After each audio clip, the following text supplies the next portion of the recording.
morning, everyone, and happy hump day from the opening drive on 101 ESPN in St. Louis, where it's 7 o'clock. Your time check brought to you by Clarkson Jewelers, an officially licensed Rolex jeweler, or for those of you that are from countries where they roll their R's, an officially licensed Rolex jeweler.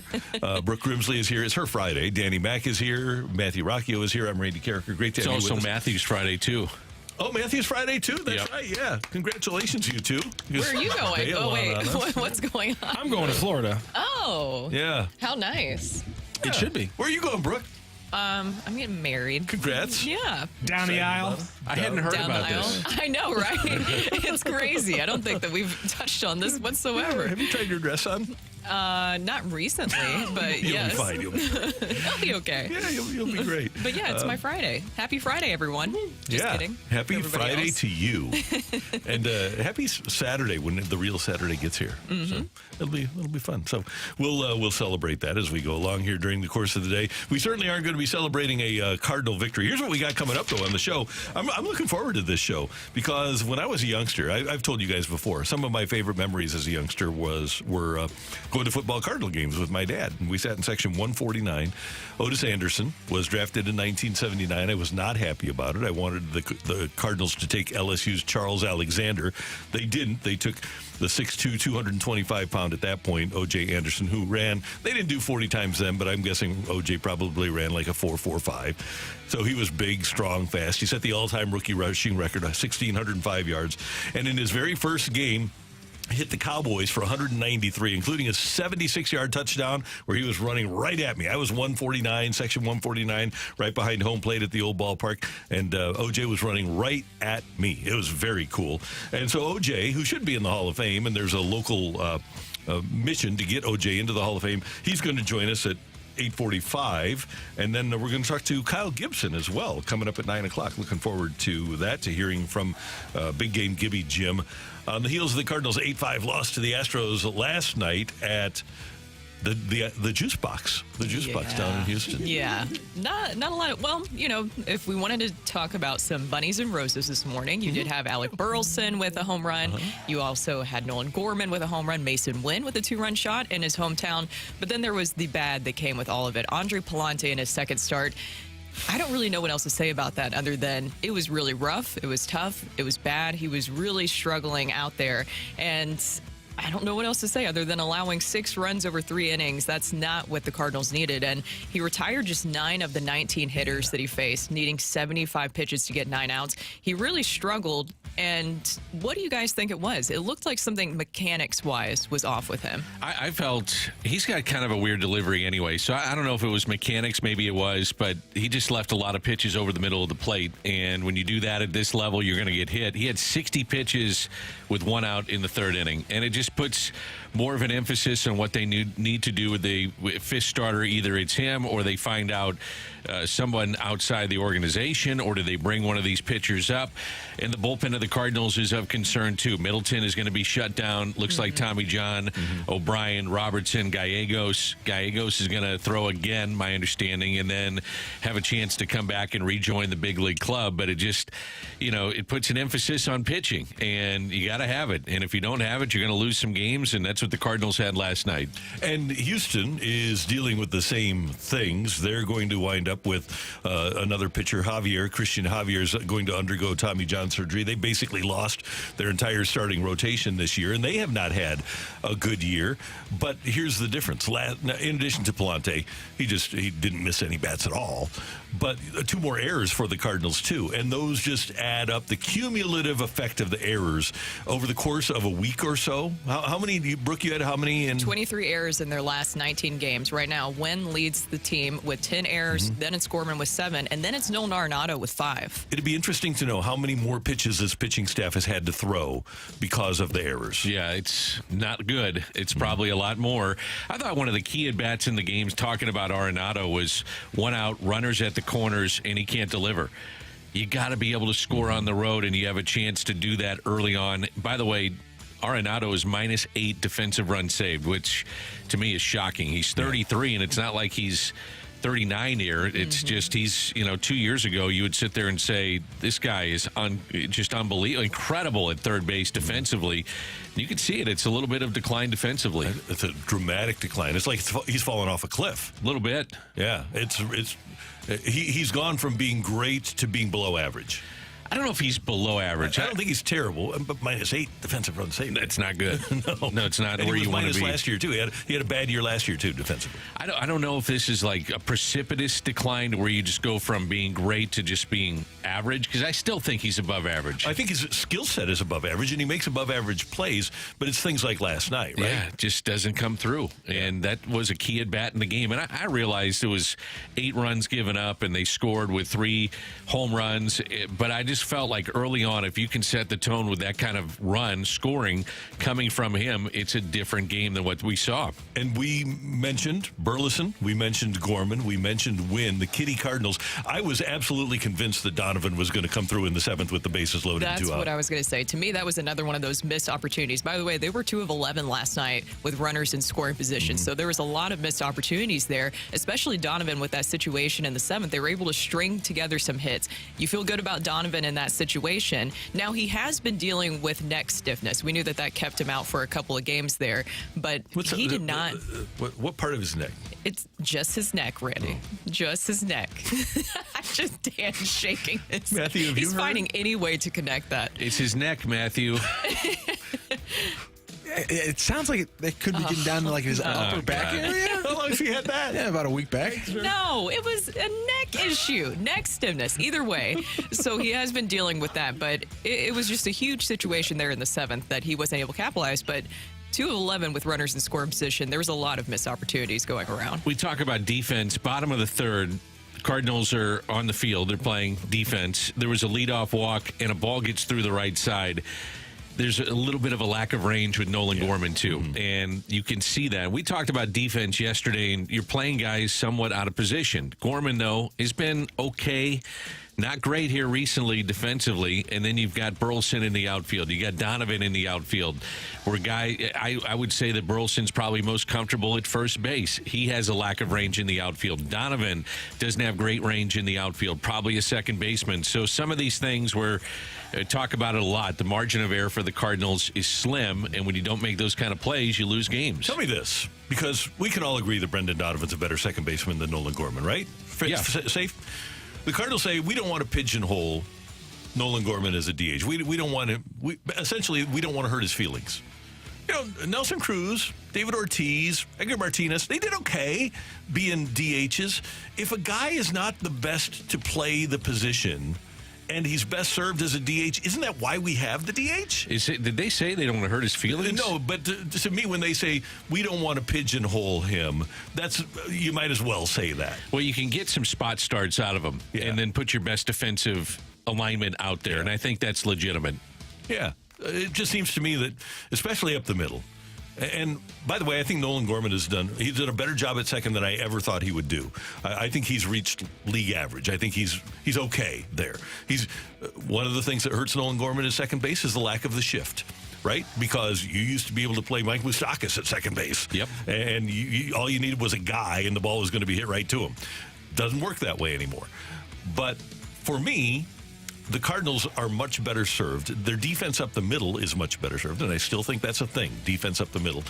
That's why Michael Ciani's in the game with Donovan at second rather than Nolan Gorman. And I think that the team as a whole is probably better served with Gorman being the DH. Is my phone dinging? I think it is your phone. No. Somebody People wants love to me. check on the back. I think that's a big thing. Who texted you, Randy? It's our buddy from Unsportsmanlike.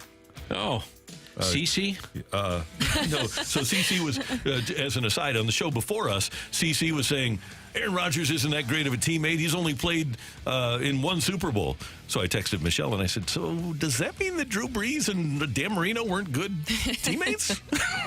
So she said they're killing me about people coming back, how fans hate when Aaron Rodgers goes back to Green Bay, he'll get jeered rather than cheered. And she mentioned Albert Pujols and the weekend that he had here when he was with the Angels, which was one of my all-time favorite weekends. Yeah, it was awesome. Hits a home run off of what was it? Dakota Hudson, I believe, hit that home run. Mm-hmm. I don't know if he grooved it. I don't care. He hits a bomb, and the place went nuts. Yeah, it was great. Yep. So anyway, that was what that text was about. Yeah. Also, all right, the timing just like of to get that. into your personal business. I want to. Do you want to read all your text messages now? Everybody get their text messages out. Yeah. The Cardinals, after today, they play Houston 110, and then they come home and they get the Rockies and they get the Pirates. Now, I guess you don't get the Pirates anymore. It used to be that you got the Pirates, but now you see Paul Skeens probably, and they have good young players.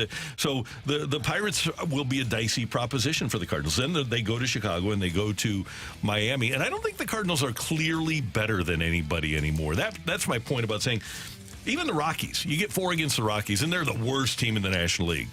But Dan, you mentioned on a regular basis the Cardinals' margin for error is so slim that even against a team like the Rockies, they better play clean baseball. Yeah, you got to clean it up. And that's just baseball in general at the major league level. I just feel like even if the Rockies are a team that comes out and makes a couple of errors, they're not going to probably come back. And I mean errors that cost you. Right. It's just the margin of error at the level that they play at, teams will make you pay, and that's Major League Baseball. How often, and you spent a lot more time with Tony La Russa than I did, but in my younger days, when Tony got here in 96 for the first 5 years or so, I was in there all the time too.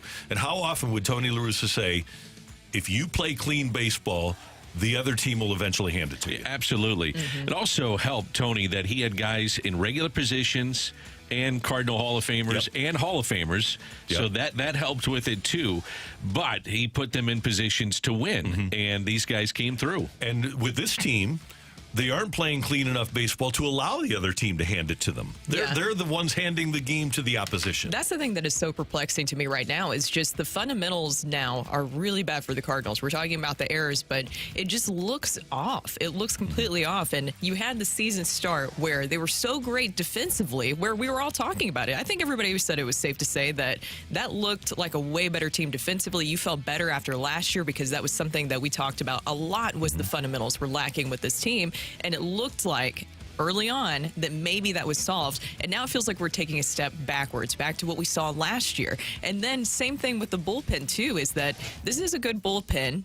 I know that you would like a lot more depth, that we've talked about that. I think this whole situation right now with the 5th starter and the fact that you didn't have anybody to turn to yesterday and that whole situation, or the day before, excuse me, shows the lack of depth that you have in this bullpen. But now your bullpen is being overused and being exposed that you don't have those options that you need. There was a certain Cardinal executive that got really, really, really, really, really mad at me when I suggested, if you're going to spend this much money on payroll, a record amount for your team, why not go a little bit further so that you don't have to be just a 500 team? And I think it was actually said at the winter meetings, we didn't do this to be a 500 team. Well, it kind of looks to me like they're going to be a 500 team, in large part because they didn't go get that other starter that they should have gotten. And maybe some of the injuries relief-wise, too. There's no doubt that's hurt. Yes. That has hurt. And I guess with Palante, you give him another start, maybe give him 2, and kind of figure out where you're at. Because the first time out, really good against Cincinnati, and then yesterday, as you talked about, Randy, just not missing bats. He's just not making pitches. And if you don't make pitches, you're going to be out in the 3rd or 4th inning, and your team is going to be trailing. And you can't have that every 5th day. It's not sustainable. No. Not with the starting rotation right now, too. It's just that was really rough to see. And in the situation right now, you said give them another start. They really don't have many other options. Have any choices, right? Yeah, right. So what else can you do? Right. One football note, by the way, from yesterday. Christian McCaffrey of the 49ers resets the running back market for salary. He gets a 2-year deal for $38 million, $19 million a year for Christian McCaffrey. Coming up, it is Wednesday. It is Hump Day. It is Ask Uncle Randy Day. Get your text into the Air Comfort Service text line, 314-399-9646, 314-399-YO-HO. If you have a question for Uncle Randy. Yo-ho. Thank you, Daniel. Got it out of the way. Oh, sure. Give me a fist Sure bump did. on that. Yeah. If you have a question for us about life in general. What happened to that 10 p.m. lady Season. What? from last week? Oh, yeah, we got to find out. What's the latest on that lady? We need to find out. Yeah, we'll find out hopefully next on 101 ESPN.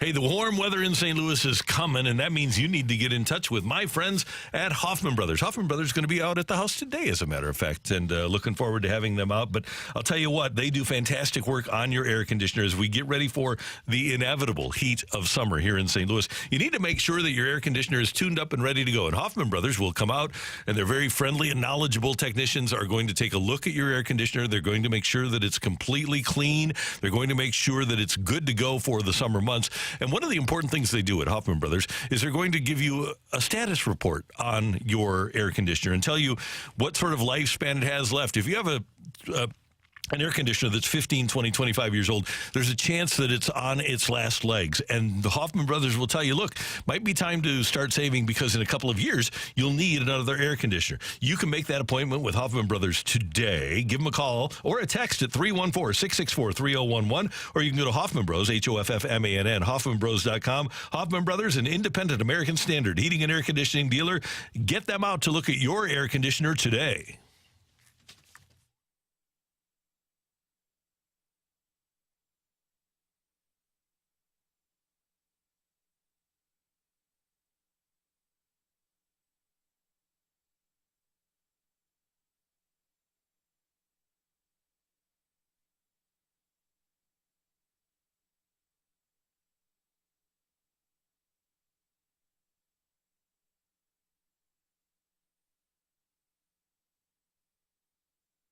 Hey everyone, it's Brooke here for Decor, Interiors, and Jewelry. I know that Mother's Day has passed, but that doesn't mean that the gifts giving doesn't have to stop for that special person in your life. So you should go visit my friends over at Decor, Interiors, and Jewelry. It's in Chesterfield at Olive and Woods Mill Road, and right when you walk in, you will be blown away by all the options. Now, I know that it's already technically in the name, but some people don't realize this, that Decor, Interiors, and Jewelry is 2 stores in one, a contemporary furniture store in front and an incredible jewelry store in the back. The owner, Joe, he is such a kind and nice guy, and I promise that he will treat you like family. That's actually where I got my wedding ring at, and I stopped by recently because I had to go get my wedding band, and I got sidetracked with Joe and his staff just over an hour of looking at all the jewelry that they have in store and what's popular right now, like tennis bracelets and tennis necklaces. It was so much fun because Joe and his staff, they truly have a story for every single item in their store, and so when you purchase from them, they will really educate you on what you're getting. They have the best diamonds and gems in town. So why not have them help you find the perfect gift for that special person in your life? Go to Decor showroom today and tell them I sent you. Decor, always unique, always affordable.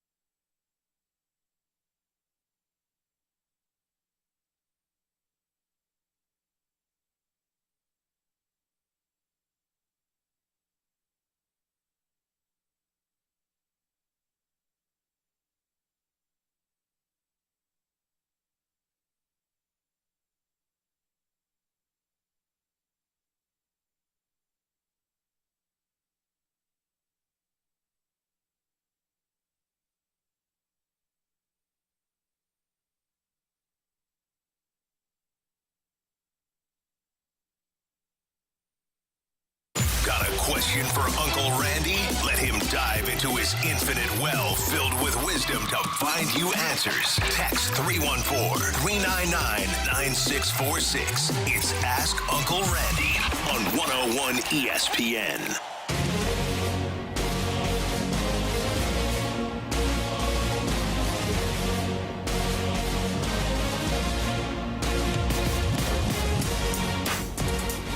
All right, it's time for Ask Uncle Randy, and here we are in June already, kids, and it's wedding time. June weddings abounding.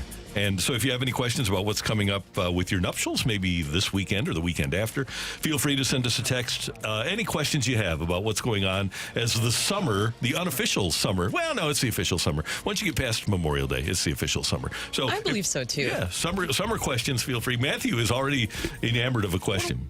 No, if you tell me on like June 13th, it's not summer yet, I might push you in the pool that we are lounging next to because it's summer. It is, yeah. You goon. Thank Dear you. Uncle Randy, I'm getting married this Saturday. It bothers me. Dear Uncle Randy, I'm getting married this Saturday. I have quite a few friends coming in from out of town, and we are planning to play golf this Friday morning. Great plan. My mother-in-law, to-be, claims that I should not play golf given that there is still a lot of work to do in preparation for the ceremony and reception. The planning process has been stressful, and I think a round of golf would be a great way to decompress. What can I do? Hit him straight. You have hit them straight. Yep. You have friends coming into town. You already have a tea time, obviously, on Friday morning. Most of the hay is in the barn for the reception and the. I mean, if you're working, if you have overwhelming things to do on Friday morning for the reception and the ceremony, then somebody there was irresponsible. But part of this process is having a good time with everybody, including your bride and your friends. And if you have planned this and this is part of the wedding weekend, don't change your plans because somebody's got to go pick up flowers. Randy, as soon as you started talking about this, because I previewed this during the break, I was like, we got to talk about this. I have started to realize that if there is golf or family events involved, you're going to pick golf. Yeah. I think that's the theme that you continue to go with here. Now, I will say, to be fair, sometimes with the wedding process there, I'm starting to learn that even though you think it's done, it's never truly done. So I'm sure there's still a lot of stuff going on. My big question would be, what does his future wife say? Is his future wife really stressed? Is she saying that she also needs help? Because to your point, golf is fun. A great way to decompress with your friends as they start to come into town. But, when you're with friends, how on average, how long do you think that you're out there on the golf course? 3.5 hours. So that's a pretty good chunk of time. Maybe you have morning. a little maybe fun. 8 o'clock tea time. Yeah, maybe there's like a little bit of fun involved, and then you come back. You might not be as useful when you come back from the golf course, so I could understand maybe there. But it should be more about what does the wife need, future wife need, and what is she saying? Future wife wants him to play. Okay. Well, if she wants him to play, then there you go. Here's the other point. And Brooke, you'll get this after Saturday because I know how stressed you've been. But the thing is, if you shut her down right now and don't do anything else, if you make no other plans for your wedding from now until Saturday at 4:30, nobody is going to know the difference except for you. That's very true. I'm trying to remind myself that. Somebody texted in from the 314, is this Brooke's soon-to-be husband? Dan? I played golf on Friday. I did that for my wedding. Darn right you did. So I played golf, and the hay should have been in the barn, and there were some things we needed to tie up. But your wedding was fine. Yeah, we went and played golf. Yeah. I refuse to believe the groom-to-be has any last-minute things he has to help figure out for the planning 3 days before the wedding. Get out of here. In my book, man, if all the checks have not been delivered, then there's a problem. That should be the groom's job. Dear Uncle Randy, please help my nephew who's going to be a senior in high school. He has longer hair than his mom or my wife. It's way past his shoulders. He's a good-looking kid. How can I get him to cut his hair? Okay, there's a couple of things here. He's a senior to be in high school? Yes. Okay, allow him to be a senior in high school. And he's not your son, right? Nephew. That's his. If somebody in the family wants him to have shorter hair, then his mom and dad can make that determination. Now, when he's applying for jobs, I would take a different tack, right? Because not that people won't hire people with longer hair. It happens all the time. That's just part of the way that we conduct ourselves these days. But I do think that you, especially if you're going to be in a job where you have to dress up at a reasonable, like for example, if you're going to be a salesperson here at 101 ESPN, you can't walk in if you're a male with unkempt hair. You can walk in with nice hair down to the middle of your back, but just not unkempt hair. But bottom line here, you're the uncle. And you love the kid, but that is not your responsibility. And here's my big thing. He's going to be a senior in high school. Let him live his senior year in high school, and don't worry about his hair. Nobody cares about his hair in his senior year in high school. No, yeah. I think that eventually getting there. You do have a great point about when entering the workforce, though. That's when you should kind of straighten up things. If senior year in high school, have some fun. Yeah. Dye your hair, too. Why not? Oh, I probably shouldn't say that to the parent. No, do it. Yeah, not pink. It's hair. You can cut it all off and it'll come right back. It's not a big deal. So, again, Daniel, I want your input here because you've got kids in that age. What would you say?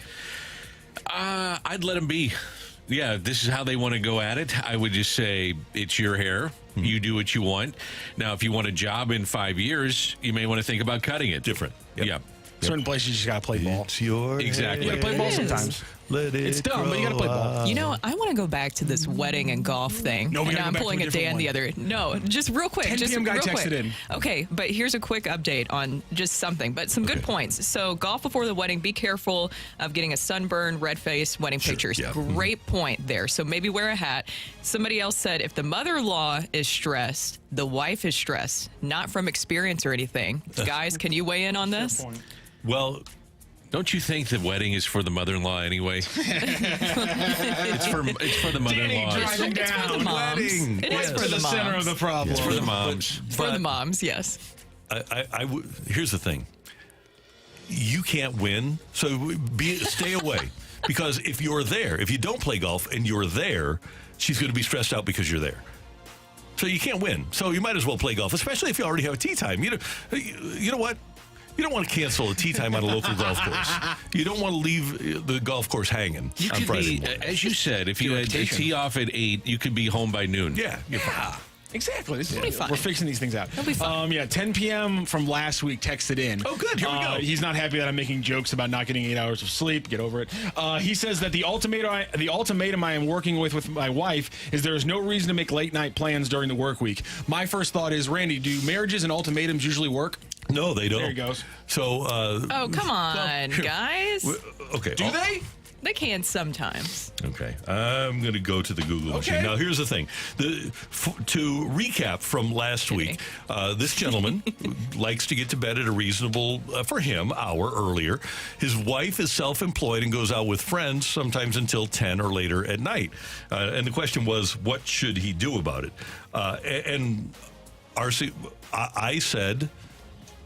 Don't worry. I thought she was out working, okay? But he doesn't. Apparently, this is a big enough deal that she isn't out working, right? I think we can all assume that there's going out with friends. She's going out having fun going with out friends. with friends. Randy, you can't assume Randy. that. We can't assume that. Oh, No. Rando.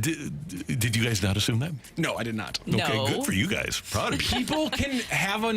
People can like going out, can like having fun at like bars and that kind of scene, and still be faithful in a relationship.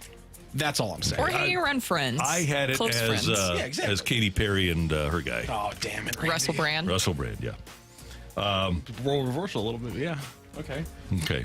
So, Just saying. okay.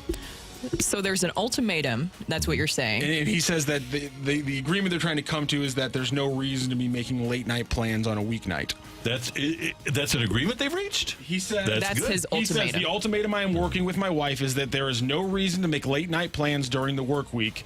And when Okay. you make the majority of the money, they do. That was another text he responded. That was in something that we said. I think maybe he's saying that he makes the majority of the money, and so maybe he should have some say in Okay. it. Yeah, okay, fair. So, Not sure what about that their date night should be Friday or Saturday night, and she wants to go out and party clearly, and he wants her to be home with him. I don't think in a reasonable scenario here, it's unreasonable for him to expect her to be home late at night on a weeknight. Phrasing, I think, is a very important thing here. So if you're saying finance-wise that because you make the most money, you guys can weigh on this. Does that ever go well in a conversation No. where you say, I make the most money, so this is what's going to happen No, here? no. So maybe, I'm just going to throw this out there, couples therapy, separate bedrooms, and then working things maybe back together here. And, Is that bad advice? I mean, I think No, therapy you and would Danny be... are cutting to the quick today. I like it. And I think therapy is a good way just to maybe taking it all address it. in. I like it. And I will throw this out there, Brooke, because I think this is the path we're headed down. According to the American Psychological Association, the likelihood of a first marriage ending in divorce in the first 10 years is 40 to 50%. Damn, Randy, come Why on, would you man. say that? You want to say this speech on Saturday? We've got... no, but Everyone knows I'm a big stats guy. Now you want to be a stats guy. no, but if we have this sort of a disagreement and an ultimatum from this disagreement, then I think that we've probably got what they call perhaps some irreconcilable differences. 636 says just go with her and she'll stop going. Oh, man. Well, yeah. That's a good play. Something to think about. Yeah, it is. Good play. Let's talk about something positive here. Dear Uncle Randy, I came on here and asked for advice on proposing to my at the time girlfriend a couple months ago. I'm proud to say that I popped the question and we are getting married this fall. Thanks for all the wisdom. Yeah. So, just a piece of advice: if she says she's going out late on a weeknight with friends, say, "I'll go with you." That's what the texter said. Yeah, it makes a lot of sense. Makes a lot of sense. Yeah. You know what? It's a good play either way. Yeah. One way or another, you're gonna solve some issues. I like your friends. Steve. Randall. Stop it. Randall. My goodness. He's choking himself up over there. That killed me. I don't know if did we solve anything with 10 p.m. I don't know. I feel like we need updates every single week. Well, here's the thing. He feels like he's solved it with an ultimatum. I don't know that they had a discussion leading up to the ultimatum, but I think that it's not unreasonable for they're married, right? Yes, he has. I don't think it's unreasonable for him to request that she not be out late with friends at a bar, I presume, on a weeknight. I don't think that's an unreasonable request at all. No. Maybe they're going to a lot of movies. But isn't Well, that might be. also hasn't been any good you're movies. an adult, you're like 30 years old. Isn't it also reasonable that your argument is 10, 11 p.m. is not that late? Yeah, but I think it's different when you're married. I do. And Like I get 1 or 2 a.m. Like if that was the consistent run, I'd be very much on the side It's of the premise this is of too going much. out. It's not necessarily the time. yeah. Well, then that's a different thing because he presented this as I'm mad because she comes in at 10 or 11 p.m. Not that she goes out with her friends a lot. I don't think he's and by the way, he's our listener.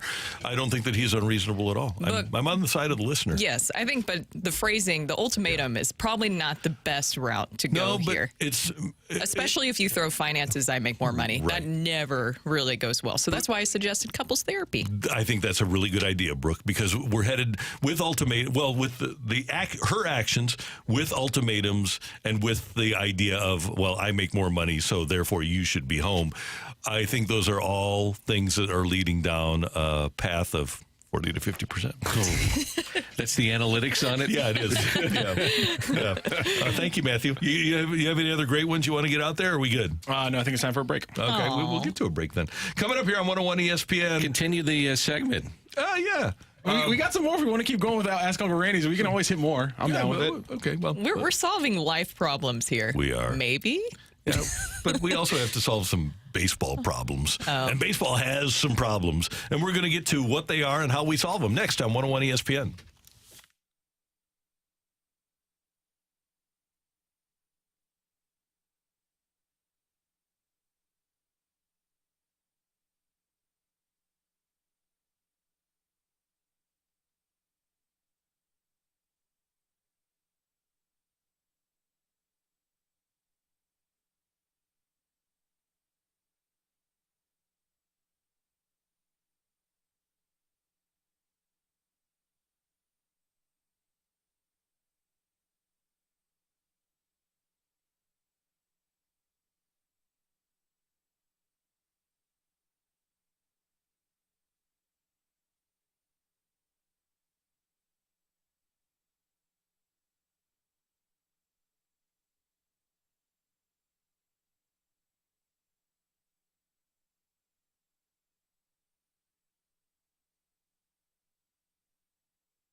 Hey, I got a Father's Day deal for you. How about a sound story? All you need to do is go to mysoundstory.com and put the promo code ESPN into the promo code bar, and you can get a 10% discount. Father's Day is right around the corner, and if you're looking for something easy yet incredibly special that truly shows your dad how much he means to you, then Sound Story is the perfect gift. It's a professionally produced hour-long conversation in which your dad is interviewed by your choice of one of our professional interviewers, including myself, Tim McKernan, and Anthony Stalter. And now you and your siblings can go in on a gift certificate for your dad and get him a Sound Story at mysoundstory.com. And now until Father's Day, enter the promo code ESPN and you get 10% off that Sound Story gift certificate. Purchasing a gift certificate couldn't be any easier. All it takes is a few clicks at mysoundstory.com. and you'll have given the most thoughtful gift your dad will ever receive. Preserve your dad's life story and his smile and his laugh. Save it for your family to enjoy for generations to come. Just go to mysoundstory.com and enter the promo code ESPN to get this Father's Day special of 10% off a gift certificate for Sound Story. That's promo code ESPN at mysoundstory.com. Sound Story, for you, for them, forever.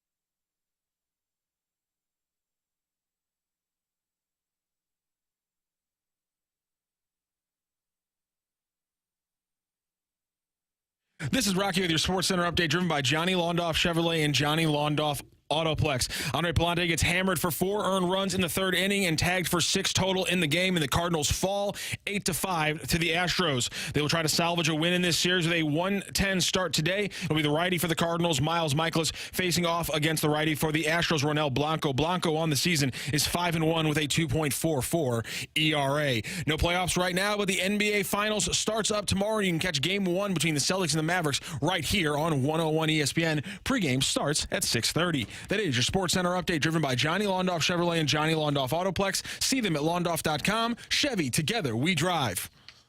Are you kidding me?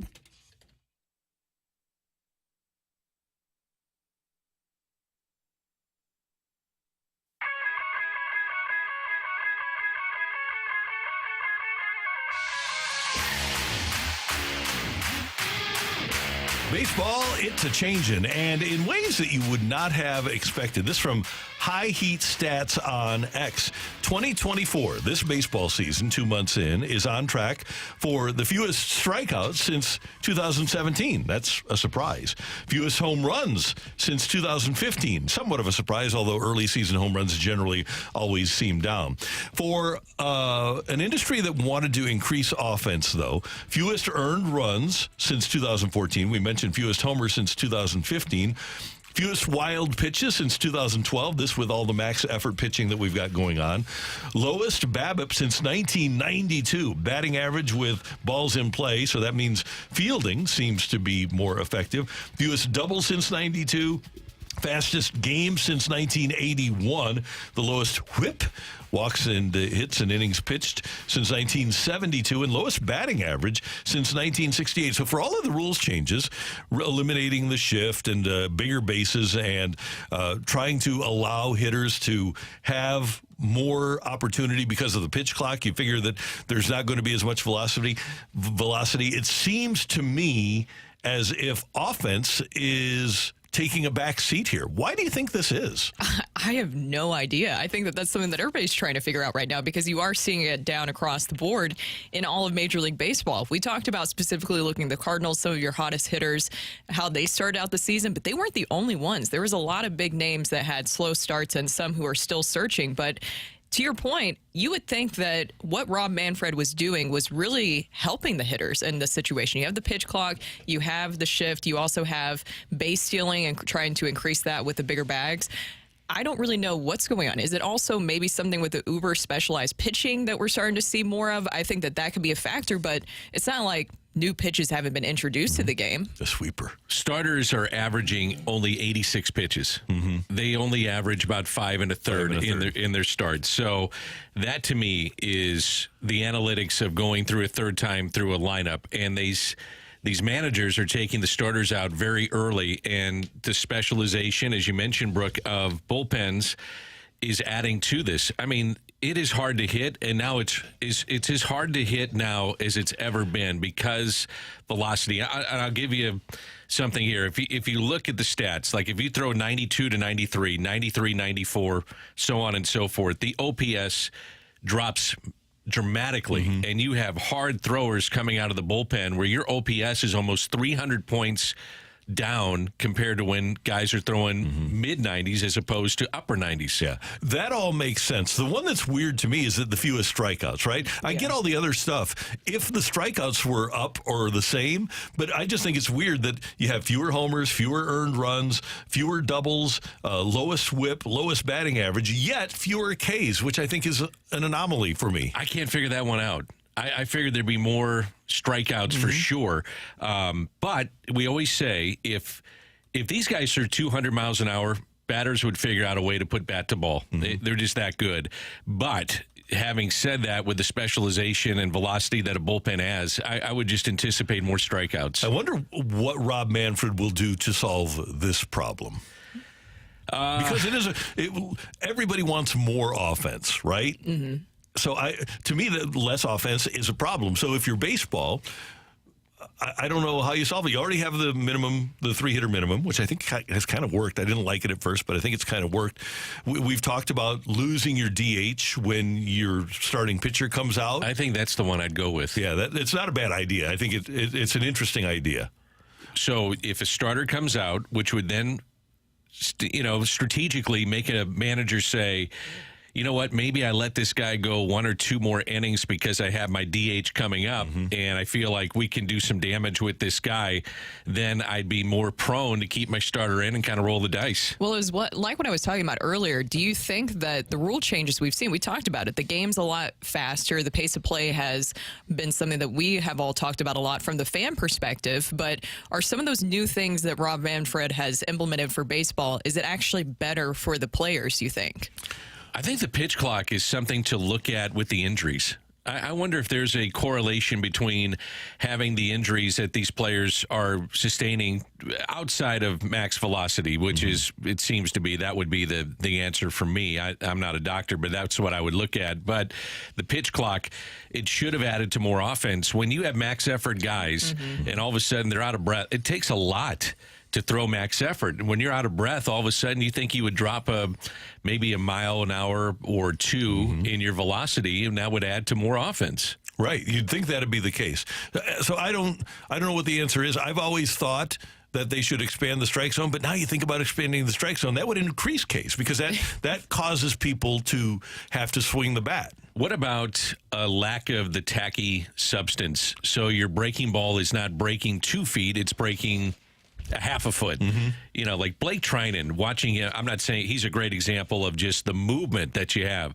I thought Kyle Leahy had an unbelievable pitch to Altuve last night. Yeah. But it just seems like there's a lack of movement maybe than you've had in the past. I don't know if the numbers bear that out, but that would be something I'd look into. Can we enter the conspiracy theory realm of this conversation? Sure. Because we already got a text in about this, and I have seen a lot of people discussing this too. From the 314, they changed the ball. Now, I know that that's been discussed recently in Major League Baseball. What was that, 2022, that we've talked about that with the balls before? Is that something that we're seeing now? Are we seeing the dead ball era? I just can't imagine. Now, not the people that run baseball are the brightest bulbs, right? But if you're going to change the ball, it seems like you'd want to make it bouncier. You'd want to juice the ball rather than dejuice it. So you tighten it up. Yeah. And it just seems like it's woven so tight right now, but you could make it even a harder baseball, which would maybe make it coming off the bat a little bit harder. I can't. I'm trying to figure out why strikeouts are down. And that is really interesting. Of all the other things that we talked about, I think those are legitimate, but I can't figure out why strikeouts would be down. We'll ask Kyle Gibson about this coming up at 9 o'clock because it's an interesting topic, and I'm sure that because he thinks about everything, I'm sure he has some ideas for us. Coming up next, though, it's Take It or Leave It. Get your text into the Air Comfort Service text line, 314-399-9646, 314-399-YO-HO. Tioli is next on 101 ESPN.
Hey everyone, it's Brooke here for Universal Windows Direct. The heat has arrived and it's only going to get hotter from here. Do not cool off the outside this year. Call my guys over at Universal Windows Direct. Personally, I like when it gets warmer outside. Of course, that means summer and that means pool. But one thing I don't get excited about is that energy bill that comes with the heat. And that's where Universal Window, they come in handy. Their windows feature super spacer technology, which helps keep the edge of the glass warmer, holds the window sill longer, and makes your windows last up to 5 times longer than other window systems. So your windows from Universal perform better and they last longer. Schedule your free in-home estimate today, and for every 2 windows you buy, get the next 2 for free. Plus 0% financing for 36 months. Restrictions apply. Universal Windows Direct backs it all up with a true lifetime warranty as long as you own the home. Mention my name and you can get an additional $250 off your next project. Go to UWD.com. That is UWD.com. Like me, you'll be saying, I love my windows.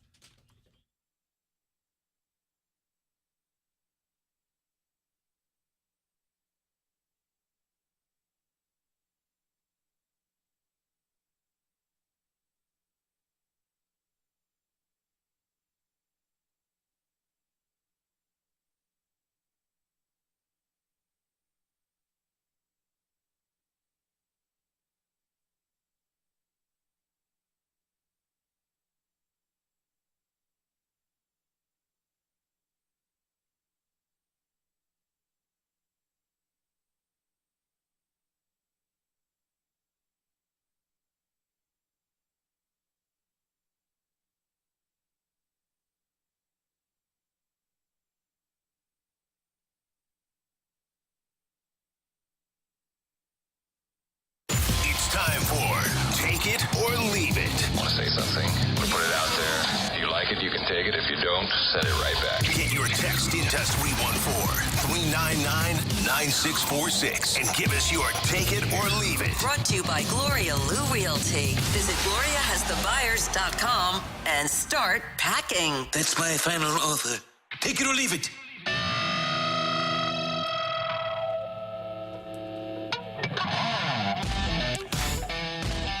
With Brooke Grimsley, Danny Mac, Randy Karraker, and Matthew Rocchio, it is the opening drive here on 101 ESPN. Time for Take It or Leave It, guys. I think I asked this during a break. I don't think I asked it on the air, but everything melds together. Christian McCaffrey signing a 2-year contract, a $19 million year extension yesterday with the San Francisco 49ers. Cody Schrader is there in San Francisco, the former Mizzou running back, as a free agent. Take it or leave it, Cody Schrader gets a regular season carry with the San Francisco 49ers. I feel set up to have to say no because I'm going to have to leave it. I don't think it's going to happen. Now, at first, when you phrased it, you said you didn't say regular season or preseason. I said preseason? I'll take it. Regular season, no. Now, I am, of course, rooting for him because his entire story has been him just defying all the odds and working through adversity, but no. I'm going to leave it. But Christian McCaffrey is used in so many different situations that every once in a while he would need a breather. Yeah. So do you bring him in, talking about Cody Schrader, do you bring him in for a carry or two? I'm still going to leave it because I think he's going to be more of a special teams guy, but anything is possible with this kid, and he's shown that as what he's done in high school to college and now the pros. It is a great story. It is, and that's what I'm thinking is that just because it's Cody Schrader, I think he's got a shot, but they still have Elijah Mitchell. They spent a 4th-round pick on a speedster named Isaac Guerrero. So I'm actually going to leave it too, but would it surprise me if he wound up with a carry, especially with all the running back injuries that happened in this league and to happen to that franchise? It wouldn't surprise me, but I'm going to leave it if circumstances are normal. So I keep trying to figure out a way that we could fix Rookie of the Year and that whole situation that we see in Major League Baseball, because you guys know I like the Japanese pitchers and big fan of Japanese players, but at the same time, it doesn't feel fair that you have Shoto Imanaga, who's 30 years old, who's kind of running the race, I believe right now, odds-wise, to win Rookie of the Year in that situation. Take it or leave it, there should be an age limit. I'm going to take that, and they're coming from a high level of professional baseball. It's not minor league baseball. It's a high level of Major League Baseball. So, I agree with you. I think there should be an age limit on that. Because I'm trying to figure out a way for Mason Wynn. Now, he is, I believe, 4th right now in a lot of the odds. But I don't know. It's a great year for him. There's a lot of others as well. Paul Skeens, I think he's 3rd right now, right after Yamamoto. But it almost feels not fair in that situation. The way you explained it, Dan, was exactly right.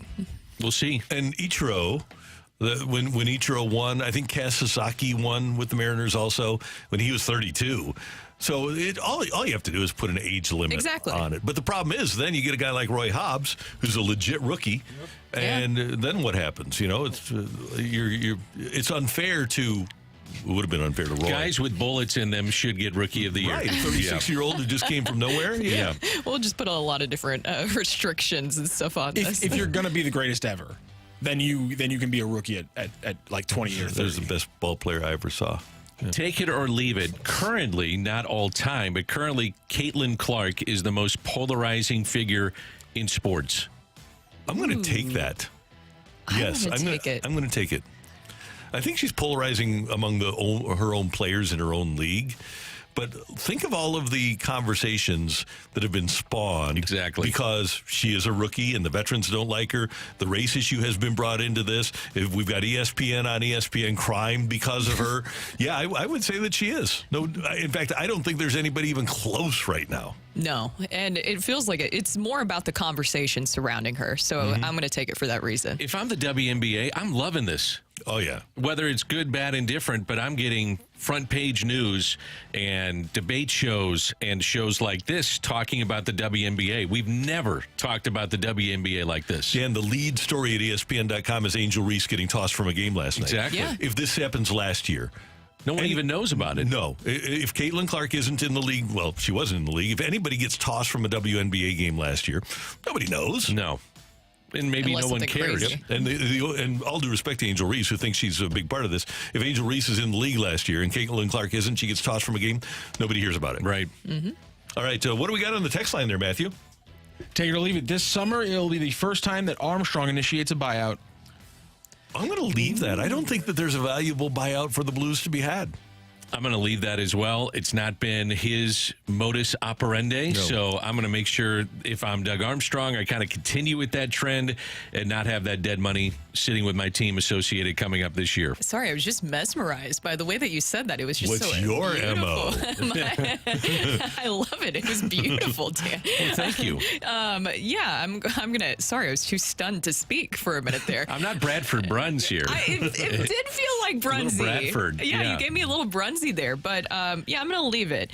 I just don't see it happening. Now, should it happen? That could be another discussion. That's a really good question. I think there's legitimate points of view to say yes. I just don't think that the juice is worth the squeeze here, because you aren't going to. First of all, you have to spend the cash either way, and over the course of 3 years, the cap savings will not be substantial enough to allow you to improve your team because of a buyout. And who's going to take some of those spots? You know, do you go out and spend that money, some money that you may get with this? You're not going to win the Stanley Cup next year, so why not keep veterans around that have been around for a while to help some of the young players that are on your roster? Matthew? Take it or leave it. The Cardinals should trade Alec Burleson while his stock is super high. Leave it. Leave that. Oh, leave that. Yeah. Alec Burleson was a good minor league hitter, and now he's approaching good major league hitter status. No, I think Alec Burleson actually, is he going to be an all-star? Probably not. But is he a nice part of a winning team? I think he is. Don't you think this is tied into the question of whether or not you would bring back Paul Goldschmidt? Because if you don't, then to me, Alec Burleson is your first baseman moving forward. Now, if you bring Goldie back, that's a different conversation. Maybe you go and say, I'm going to try to get something for him, but you have not had success in trading or leaving some of these outfielders not on your roster. I'm not doing that with him. He can hit. He can. And I'm interested to see, as his career unfolds, what sort of a hitter he becomes. You know, Atlanta went out a couple of years ago, got Eddie Rosario. He's kind of got that vibe for me, an Eddie Rosario vibe. Eddie Rosario was an MVP of the postseason, and then the Braves brought him in, and he was a perfect fit on a veteran-laden roster, and I just thought that that made a lot of sense. Yeah, with Burley, I don't see why you would do that right now. Now, we are going to talk about possible trade candidates, and I was going to tease ahead a little bit there, but not give it away. Is he in your little circle of players you're not moving? I wouldn't Does he move make him. that cut? I think there's a lot of guys at this point I would not move because so many teams are still in the race. And I know we're going to get into this, but there is a ton of teams in the National League, really baseball wide. There's parity right now in the game, and something that stands out to me. So the appetite for a lot of teams to trade is going to be interesting here in the next month or so. Take it or leave it. Tim Parker needs a better center back pairing, and not signing Tim Ream would be a big miss for City. Totally take it. They're not going to sign Tim Ream. Why? Because Charlotte has the inside path. They're a block and a half ahead of you in the race already. Who cares about Charlotte? Oh, well. Them's the breaks. Also, Tim Parker is the second best center back on the City roster, so I think who you need to find a better pairing for is actually the other way around when it comes to Joachim Nielsen. I think he's better than Tim Parker. You think we could get Ream some endorsements here? I think so, yeah. St. Louis people love themselves some St. Louis people.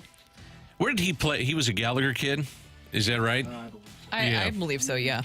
At St. Louis Gallagher, which has produced a lot of great players that have gone on to not only college, but also to the pro ranks. St. Dominic, then Scott Gallagher, and then obviously SLU. Yeah, pretty good.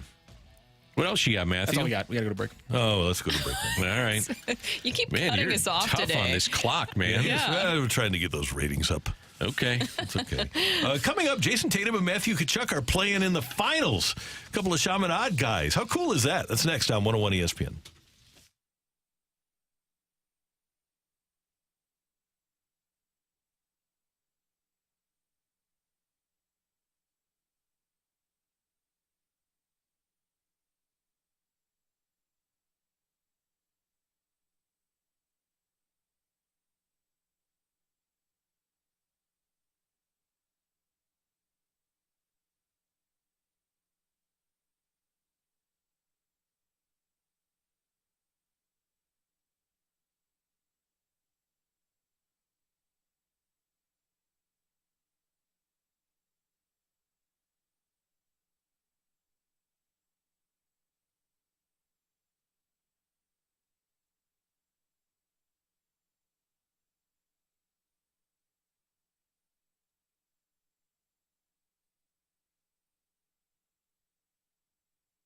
Hey, it's Danny Mac for Stewart's American Mortgage, and if you're someone who is looking to purchase a home or refinance, or if you're looking to consolidate some of that ugly credit card debt, maybe you don't know exactly what direction to go to in any of these things, let me make it easy for you. Call Stewie from Stewart's American Mortgage, and Stewie on the phone line right now. Hey, Stewie, good morning, and what's happening this Friday? Well, the CPI report's coming out, Danny, and this is going to indicate whether inflation is actually dropping or not. This is very, very important because the Federal Reserve is meeting on June 12th, and if they see that inflation is dropping, there's a possibility they'll comment on potentially cutting the interest rates. Now, my suggestion is lock the rate now. If rates do go down, we can float you down, but if the report comes back bad and the Federal Reserve says they're not going to cut the interest rates can pop right back up. So protect yourself. Lock the rate now. Rates go down, we'll float you down. If not, you're covered. That means calling Stewart from Stewie American Mortgage, and he will help you every step of the way. New home you're looking to purchase, he'll get you to the closing table fast. You're asking how fast? How about 10 days? He'll get you the best interest rate possible. Also has the bagel loan that can help you out too. You're asking what is the bagel loan? If you borrow $200,000 or more, there's no underwriting fees, no appraisal fees, no title fees, no lender fees, and no closing costs. So Stewie, he is your guy. He makes it very easy for you. Any questions on rates, the industry, the trends, give him a call. Here's his personal cell phone that he's on right now.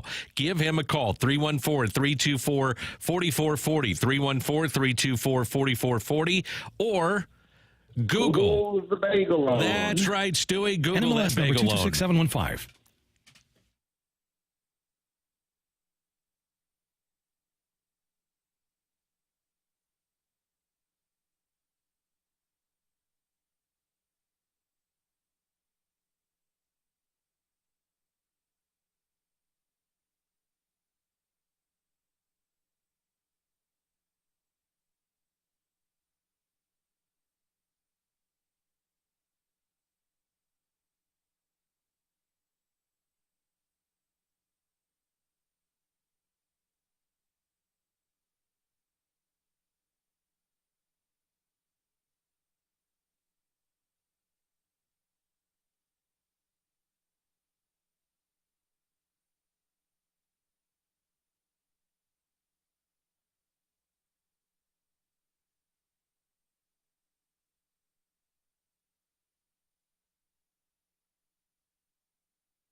stories. This is Fresh Take. Presented by Lindenwood University. Real experience, real success.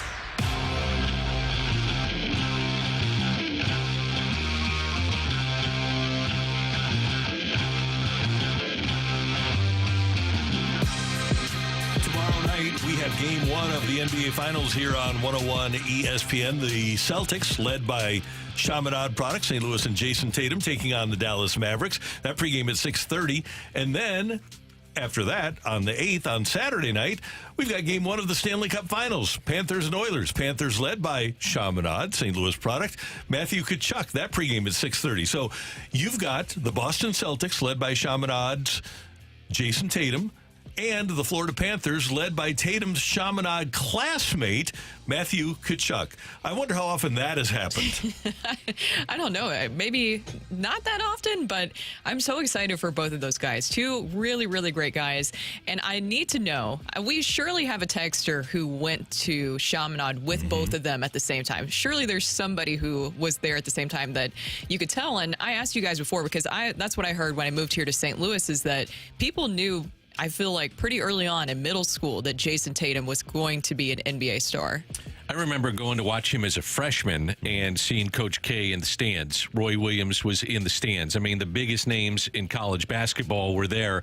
I had heard and knew about Matthew Tkachuk. Did I think that this, and Brady, did I think that this would be to the level that it is? I don't think any of us had any idea it'd be this good, but Jason Tatum and what he's done, and Matthew Tkachuk, it's pretty amazing for the St. Louis town. And Matthew obviously has the bloodlines, right? And being around locker rooms from literally the time he was born, 1 or 2 years old, he around the hockey dressing rooms, he knew what the NHL was all about. Dan, to your point, and we saw this all 4 years. So the first time you see Jason Tatum as a freshman, he's a great player, but he's 170 pounds. Yeah. Then the next year, sophomore, he's 180. Then the next year, he's 190. Then the next year, he's 210, 205, 215.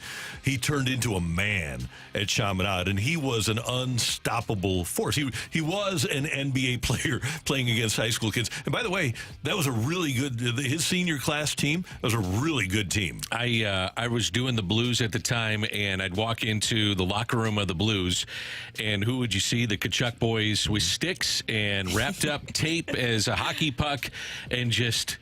Well, it's just kind of what you thought Matthew Tkachuk might be. I mean, two roughhousing kids, very respectful, great kids, but man, is it fun to see them doing what they're doing. And I know that there are more prolific high schools around the country, schools that have produced more basketball players or football players, but to have both Winter Sports Championships, have a team led by guys that were classmates at one school, if that's not unprecedented, it's got to be pretty close. You got to think too. It's specific schools that you would go to. What's the school? The high school in DeMatha. You had you got IMG Academy now, where it's so specialized, where you could see something like this happening. But the kind of randomness that you have with now, Chaminade is very good at basketball. Clearly, they're getting a lot of good players. But to have two kids and the randomness of having a hockey kid with a basketball kid, it's not the same sport, and being in the finals of their respective sports, that might be unheard of. I can't think of any combination that's been like that. And both leading their teams. Right. Best players on their teams and leading their teams through the finals. That's what I was going to say, the leaders of their team. Now, specifically looking at the Panthers, I think that, and I've said this before, I think they're taking on the persona of Matthew Tkachuk and just that fieriness. I mean, ESPN had an article calling them the bad boys of hockey, and I think that that's what they are, because when you think of that, you think of what Matthew Tkachuk is doing and what he brings to the ice. He brings that fiery passion and tenacity. But Big Walt, the way that he raised Matthew and Brady, and also another key component here is that Robert Thomas lived with them as well. They had a relationship. It feels like he really did a lot to make sure that they would be great leaders. I know that's a lot by leading example, but you guys know Walt really well. What was he doing, do you think, at the house to make sure that these guys, or his sons, excuse me, were going to be great leaders and could handle this much adversity? Turned it over to his wife. Yeah. You know what? Yeah, that's true. I don't think it was necessarily hockey related. I think they reflect Walt, the guy. And I think that's my point. Yeah, his personality, right? Yeah. And Chantel's personality. They're generous, they're friendly, they're cordial, they're good kids. They they take care of not only themselves but their teammates. All the things that they do that you need to do to be a leader, I think they learned in life more than they did on the rink. I think we would pull for them anyway if they were just St. Louis natives, but the way that they have represented the town, like you think of the All-Star game and the Kachucks and what they did for the All-Star game here in St. Louis. The Matthew fact was that, wearing the Yachty jersey, exactly. right? And you think about Jason Tatum appearing in St. Louis commercials and representing the town and talking about St. Louis on national forums. I think that's one of the reasons that you pull for these guys. Yeah, and like we have when we introduce our Jason Tatum Minute on Super Bowl Sunday, an NBA game. Who are you rooting for in the Super Bowl? The St. Louis Rams. Right. Yeah. You know, pretty cool. He really does. He represents St. Louis so well. Even like with the shoes, I think that you touched on this, the shoes too that he has released. I mean, there is St. Louis touches in every single thing he does. St. Louis tattoos, and seeing him with Deuce, the way that he brings him along on this whole process, they're starting to become kind of like the power father-son duo that you're seeing and recognizing more nationally. A few years ago, Matthew was on with Jamie and Anthony in 2020. This was during the midday show. Matthew Tkachuk was on with Jamie Rivers and Anthony Stalter, and they talked about his time at Chaminade with Jason Tatum. I went to school from 6th to 9th grade, and he went there starting, I think it was 7th grade, all the way through high school there. And for some weird reason, I don't know if it was fate or luck or whatever it was, but we were in gym class with each other every single time, like all 3 years. And so we thought that was, I mean, looking back, that's pretty ironic, and it's so cool. And it's got to be one of the more athletic gym classes there in the Chaminade in recent years. But I remember a few times we did, you know, in high school and middle school, you're playing a different sport every day. And he was so good at basketball. It was insane. Like, nobody can even try. And, like, I would try to be that hero, you know. And he couldn't against Jason Tatum. And then there was another time that Matthew described where they were playing floor hockey, and they put him in goal because they didn't want Matthew to dominate, right, in floor hockey. So they put him in goal where he couldn't dominate with his stick handling. And Jason Tatum scored on him, and he was so happy. Tatum puts his arms in the air, and he was just so happy that he was able to score on Matthew Tkachuk. You pull for your hometown guys. Obviously, David Freese comes to mind, but a kid that I grew up playing Little League with, high school with, and college with in baseball is Cliff Polite. I pulled for him more than anybody I maybe have seen in Major League Baseball because I wanted him to have success, and he's a great guy. And then I think of Scott Cooper. You know, Scott Cooper, another one. Didn't have great success here in St. Louis, but I always paid attention to what he was doing in Boston. You just seem to gravitate towards the players that represent your hometown. So I have a question for you guys. So from the 3 and 4, they both played multiple sports, which helps round out their ability and personality as a whole. Did they play multiple sports when they were younger? I assume, of course, you pick up some things as you go when you're younger, but were they multi-sport athletes? Well, only in gym class. Like Matthew said, he was out of here when he was 16 to go play in the OH or in juniors, right? He went to Boston, I think, to play there. Anyway, he left when he was 16 to play juniors, but he was a rink rat. Those guys were only playing hockey. And Jason Tatum, you know, his dad was a basketball player and coach and grew up around Larry Hughes, so it was basketball for him. Those guys were not playing football or track or anything like that. A lot of high schools mandate that all kids play something. So sometimes that happens. That's a Chaminade rule, yeah. Yeah, I mean, there are other schools that do that too, but they make sure whether you're a non-athlete or an athlete, you're involved in some kind of extracurricular activity, and that usually is something involved with sports. So those two will go at it, and you'll hear all of the action for the NBA and the NHL Stanley Cup Finals right here on 101 ESPN. Coming up, both Jeff Passan at ESPN and Jim Bowden of The Athletic have the Cardinals buyers or sellers at the trade deadline. What will it take for the Cardinals to be sellers? That's next on 101 ESPN.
Hey everyone, it's Brooke here, and this year we decided it was time to make a major upgrade to our home by updating our bathroom. We have this house in U City. It's over 100 years old, and we love it, but we never exactly loved our main bathroom. But we've never done a project like this before, so we decided to reach out to one of our great sponsors here of 101 ESPN, and that is EMB Granite. EMB Granite's team visited our house for a free consultation, and they came up with a vision of how to really transform our bathroom. My favorite part of working with EMB Granite was stopping by their amazing showroom to explore their large selection of in-stock custom countertops and cabinet options. Jen was the one who was working with us, and she was just fantastic. She came up with so many ideas that really fit within our budget, and I'm proud to announce that we are now finally done with our bathroom, and it looks exactly like how we needed Jen's help, but it's exactly how we were dreaming it up. So it looks fantastic, and that's thanks to EMB Granite, and that's what they've been doing there for over 20 years, turning visions into realities. So schedule your free consultation by calling 314-645-9300 or go online to embgranite.com or stop by their amazing showroom today and make sure you mention that I sent you.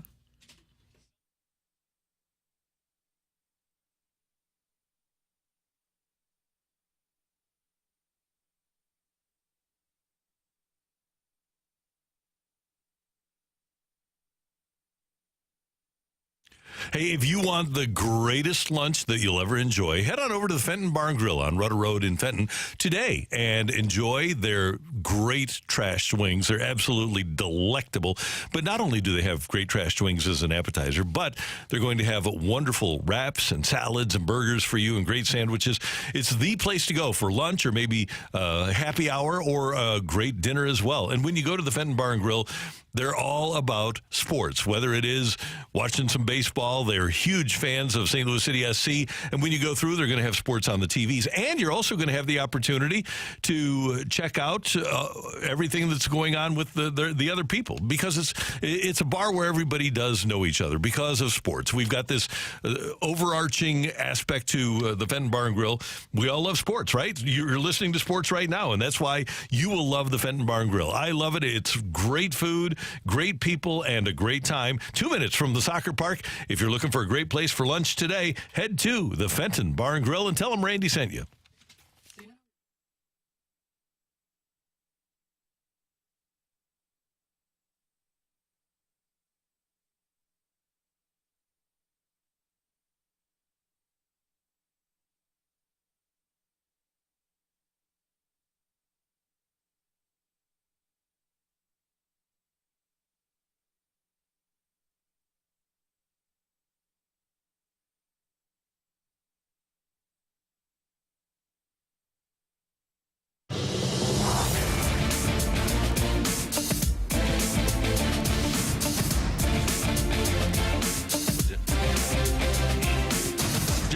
ESPN.com had a buyers and sellers article yesterday at ESPN.com talking about teams that would be buyers or sellers at the deadline. Had a lot of sellers, a few buyers, and mostly hinge teams. As a matter of fact, most of the National League Central he called hinge teams that could go either way.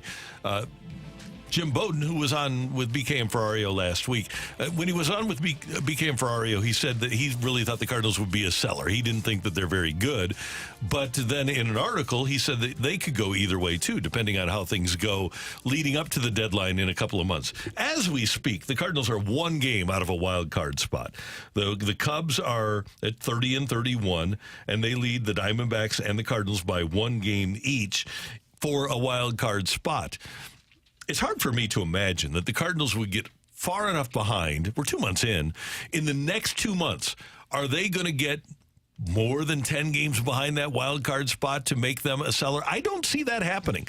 I think the Cardinals, and I think the magic number is 10, and especially because they don't have a lot of free agents coming up like they did last year. And I don't think they want to completely cash in 2 years in a row. That's not a good sign to the fan base. I would be stunned if the Cardinals sold unless something just absolutely fell apart here in the next 7 weeks. So you don't see them selling maybe even a little bit, maybe a player or two? I don't see that because... to get some sort of... because you do need... I think we can all agree, you do need to find starting pitching. So how are you going to acquire that? Well, you can make baseball trades during the offseason, But or you could be a buyer and go buy, but not like a big buyer. Well, if that guy, I think they should have done it during the offseason. At some point, they're going to have to come to grips with the fact. I mean, their own people in their own organization are telling people, we don't have a number one guy in our system, right? Even now, Graceffo was supposed to be that guy. They drafted McGreevy number one. He's not going to be a number one starter. Tink Hence may or may not, but it's not going to be soon. And for this particular group of players, they need a leader of the staff. Now, is that number one pitcher because San Diego beat him to the punch on Dylan Cease? Is that number one guy going to be available at the deadline? Probably not, but I would think the Cardinals would be more likely to stand pat than sell. There are 10 teams below 500 in the National League. Mm-hmm. So there are only a few teams that are completely out of this thing. The Rockies, I would say the Marlins, those two in the National League. So just 2 teams are more than 4 games out of a National League playoff berth. There's going to be teams that say, we want to add. And I would say, as we speak, here in early June, the Cardinals would be one of those teams. If you look in the American League, there's just 3 teams more than 6 games out of a playoff berth in the American League. It's the A's, the Angels, and the White Sox. So it's not just here in St. Louis. There are a lot of cities that wake up this morning and say, we got a shot. And that's the way I look at it. And if I'm the Cardinals, certainly a 5th starter or some kind of starter would be on the table, but also looking at the bullpen. When you have Middleton, O'Brien, Robertson, Gallegos all out, that's something to consider as they move forward. And that's something that a lot of teams will be looking for, especially at the trade deadline. So just say, theoretically, they are going to start moving some guys to maybe get some pitching in return. Who are your untouchables with this group right now? Your core players that you say, no way, I'm hanging up the phone for. Wynn is one of those guys. I'm still going to have Walker on that list. I think Burleson has reached that point. I think Gorman for the Cardinals has probably reached that point. Herrera? Yeah. Probably. You know what every team is looking at, and you see it all over with the trade rumors. Of course, it's just rumors and people speculating, but a lot of people look at Ryan Helsley. Is there any way, is he cold dead hands, that you guys would move him? Well, if you're still in it, why would you move him? Yeah, exactly. Because you don't have anybody else to close, really. Yeah. So I wonder where they stand with Tink Hence. I would think that they probably softened a little bit on See, that's Graceffo. why I think they go minor league guys more so than major league talent because of the core that you just mentioned. You're not trading some of these guys. You're not going to trade Alec Burleson. He'd be your first baseman next year. Yeah. So I think there's guys that you say they may not be great, but they may be a fit for the Cardinals, and unless you do a blockbuster deal, and I don't see them doing that. And we can look over the course of time. I mean, we can go way back. We can go back to that young guy that they wouldn't trade, the pitcher that they wouldn't trade. Now I can't believe his name escapes me. The guy that wouldn't trade for Kevin Brown back in the 90s. He wound up getting traded to Colorado in the Kyle deal. I'll get his name in a second. My point being, Alex Reyes, too. The Cardinals have a tendency to wait too long with players, and they lose their value, and that's what's happened with Dylan Carlson now. Nobody's trading for Dylan Carlson. And he could be a guy, though, that you throw into a deal. Manny Ibar, yeah. Who wound up being a bullpen guy. Yeah. And a pretty good piece of a bullpen. Yeah. Came in, he was a 7th or 8th inning guy. Actually closed some games out for the Cardinals as well. But I could see a guy like Dylan Carlson where they say, he's got some value for some teams. I don't know. It's probably the lesser rung teams where he gets a chance to play every day. But I think there's some teams that would say, we'll give you a fresh start. And if you need that fresh start, we're the place that could help you get to that next level. But do you think he's a throw-in now? He's not a centerpiece of a trade, right? No, not the centerpiece. Yeah. Whereas maybe a couple of years ago, he's the centerpiece. He would have been. Yeah. I think that's the thing is that what can you move at the trade deadline? I see them. Bowden put it in his article, and I agree with him. I think at this point, the Cardinals will kind of do what they did during the offseason and try to go get a veteran pitcher that they could add possibly to their starting rotation because you still need a 5th starter. I don't know what the update is on Steven Matz. I don't know if you guys have seen any on the latest on him, but you have to be able to figure that out. Of course, I'm sure they'll give him another start, but that's because they have to. They do need to add another start to their rotation. I could see it being a veteran guy. Well, they did it with Lester. They did it with Quintana. They've done that under Mo in the past. I also think they need to add a bullpen arm. And Yes. I keep bringing that up. And the reason why starters, especially with this staff, are only giving you about 5 innings. So, you're not shortening games. The games are lengthened by what you need in your bullpen. And they've got some pieces there that could help them out if they get healthy. But I'd want some reliable veteran bullpen guys to come in where you really know what you're getting. And the one team to target is the Marlins. Luzardo is there. They've talked, they being media, have talked and the about Mets, too. Yep. I look at the Mets. Right. And especially if Senga comes back and they have a little bit of depth, but they have bullpen arms, too. Both of those teams, you could do 2 for 1 and wind up with, I would think, a reasonable... Jose Quintana, right, from the Mets. You could wind up with a reasonable starter and a reasonable bullpen arm. Can you imagine being the Marlins and you're a fan of that team and how many times they have dismantled the team and they go to the playoffs last year where they've had success in years past, World Series championships, and then completely break it down and get rid of the roster? That has got to be probably the most frustrating franchise right now in baseball. I would say it is. Now, you can talk about the Mets spending their money. You can talk about the Rockies with a Chris Bryant deal, and they trade Nolan Arenado, and there's frustration there with their fan base, and they're not going to compete in the National League West. But if you're a Marlins fan, man, what hope do you have? Hope is the key word here. I've always thought that when you buy a ticket to a sporting event, you're buying hope and you're buying an emotional attachment. And if you're a Marlins fan, how can you have any emotional attachment whatsoever to that franchise? It was one of the brilliant things. It was evil, but one of the brilliant things that the Rams did here is that they eliminated any idea of an emotional attachment to the franchise. They wanted people to disassociate emotionally and not to spend money. But one of the things the Cardinals do very well is they build an emotional attachment that leads to a financial investment. And you sit there and go, at one point you had Giancarlo Stanton, Yelich, and Ozuna in your outfield. I mean, somebody's going to like one of those guys. Yeah, right. Yeah. And it gives you hope with that trio in the outfield. Go back to developing Miguel Cabrera. There's another one. Right. How can you let that guy go? Right. And he had a ton of time left before he became a free agent. But they've done it throughout their history. They started in 92, won in 97, right? So their 4th or 5th year, they were world champions. And they got rid of Edgar Renteria. They just keep disassembling. And they've done it throughout their history with multiple ownerships, multiple general managers, multiple managers.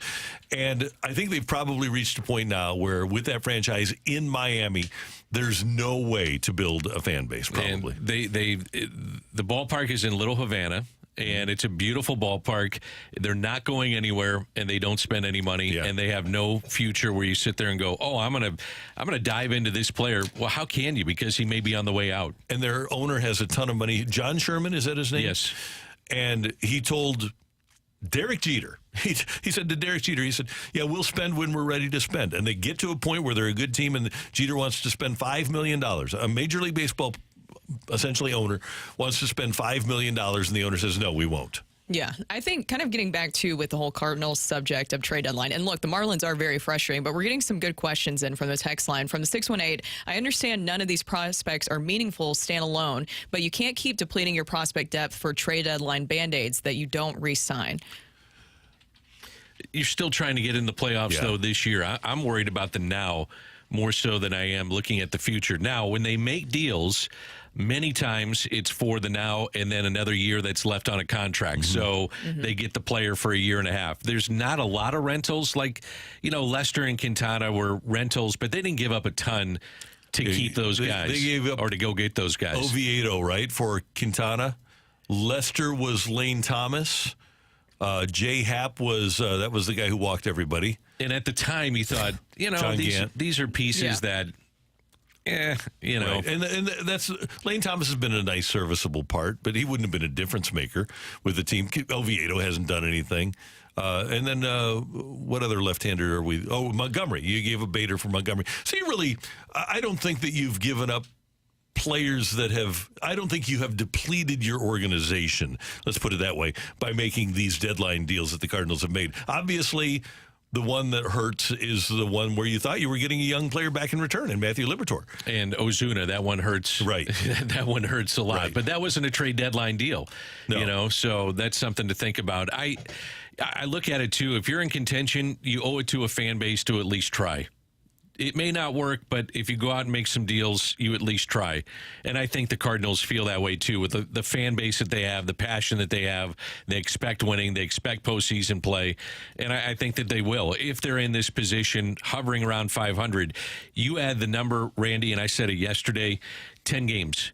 If you're 10 games below 500 with the parity that you have in the league, you're going to have to jump over a lot of teams to get in postseason play, and that makes it very, very tough. Well, and maybe they're responding to do you move some of those prospects, but is there any, I know that I asked you guys to list, your untouchables, but is there any major leaguers, current guys in the majors right now for the Cardinals that you would be fine with parting with, that you think you could get possibly something in return with those situations that we have seen in the past, like you're talking about? I don't think they have enough depth.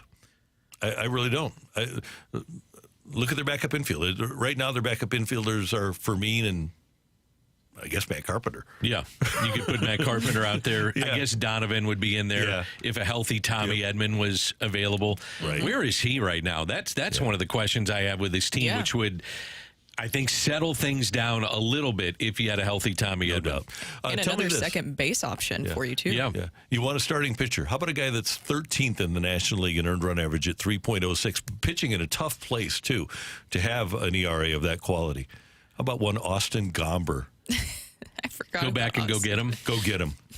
It's something to think about. Yeah. And he's given. It's hard to give innings in Colorado, and he's giving innings in Colorado. He's thrown 61 2/3. He is top. Let me get. He's top 20 in the National League in innings. He's 13th in earned run average, and he's doing a good job with a bad team in a tough place to pitch. I think the interesting part here is with all the parity and all the teams that have a shot, is it worth trying to make a deal now before you get to all these other teams that are going to be asking for some of the players that probably are available, and teams know who are available, but who's the first to pull the trigger and say, I'm going to go out and make this deal right now because we have a chance to win before everybody else gets into this and the price tag goes up. Army did a great job of that at the Blues deadline a few years ago, and that won't happen until right after the All-Star break is when the first deal will be made. People just don't make trades before the All-Star break in baseball anymore, but that's the time to strike, because you not only do you get the guy that you want, but you also get an extra 2 weeks out of their production. The oddity of Luis Ariz, that was such an odd deal at this time of the year, and a good player. Yep, and them getting Cease at the end of spring training, too. Yeah, it's another one. Big names just do not get traded between spring training and the deadline. And that was shocking. Don't you think maybe you have to strike right now or strike in the next month before the trade deadline really starts heating? Because in July, 4th of July, you start hearing about more and more where teams feel that they're in. Or do you just wait until you say, trend-wise, some of these teams are going to get themselves out of the race, and it opens up more avenues to make deals? Danny, I think you're talking about the 5 teams that you mentioned. You're talking about the A's, Angels, White Sox, Rockies, and Marlins. Yep. Those are the only teams that are going to be willing to sell off at the moment. I would think so.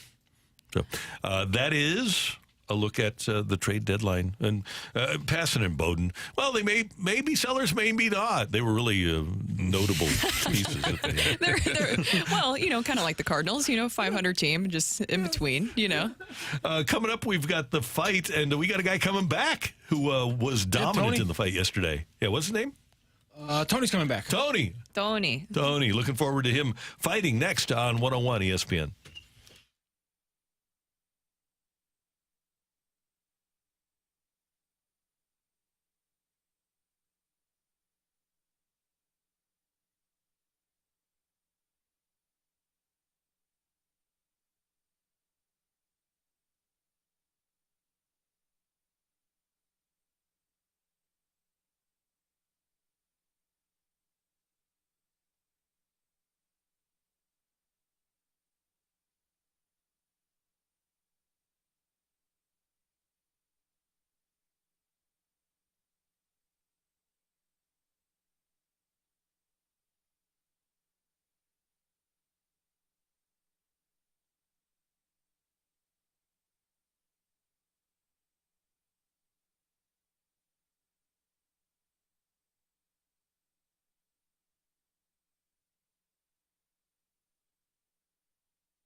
If you're considering selling your home, I want you to get in touch with my friend Gloria Liu from Your Home Sold Guaranteed Realty.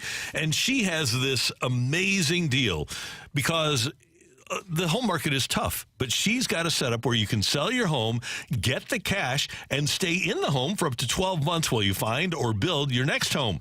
Gloria is able to eliminate the traditional hassles of buying and selling at the same time because she has a ton of experience and she has a ton of buyers, and that's the key. She's able to guarantee the sale of your home in writing because she already has the buyers, and she has over 20 years of people that have been looking for homes in an exclusive database that want to buy in your neighborhood and in your price range. And that's how Gloria nets you the most money and creates the highest demand, even if you need some time before you move out. And she'll get it many times with multiple offers, and that means more money in your pocket. Get in touch with Gloria Liu at 314-325-6888, 314-325-6888, or simply visit GloriaHasTheBuyers.com.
This is Rocky with your Sports Center update brought to you by Saliga Heating and Cooling. The Cardinals fall to the Astros 8-5 last night, and they will try to avoid the sweep this afternoon with a 1-10 first pitch against the Astros. It'll be Miles Michaelis on the bump for the Cardinals, facing off against the righty for the Astros, Ronel Blanco. Blanco on the season is 5-1 with a 2.44 ERA. That is your Sports Center update brought to you by Saliga Heating and Cooling, an independent American Standard heating and air conditioning dealer.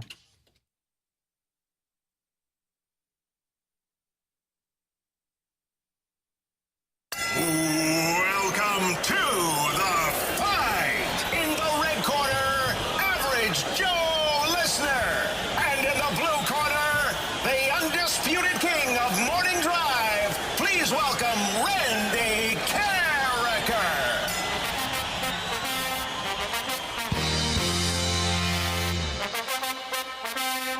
Welcome back to the opening drive. Brooke, Dan, and Rockyo here, and it is time for the fight. And we are bringing back a fighter today, and that is Tony. Tony, how are you doing? Doing good. How about you guys? We're doing great. How'd you feel after yesterday's victory? Felt great. Felt like a new man. Yeah. All right, you ready to go with question one? Yep, let's do it. All right, question number 1, Tony. 2 cities are tied with the record with 11 Super Bowls hosted, but one venue sits atop the list with seven different. Excuse me. Let me just start from the beginning here. 2 cities are tied with the record with 11 Super Bowls hosted, but one venue sits atop the list with 7 different Super Bowls. Which stadium is it? Is it the Hard Rock Stadium in Miami, Rose Bowl in Pasadena, or the Superdome in New Orleans?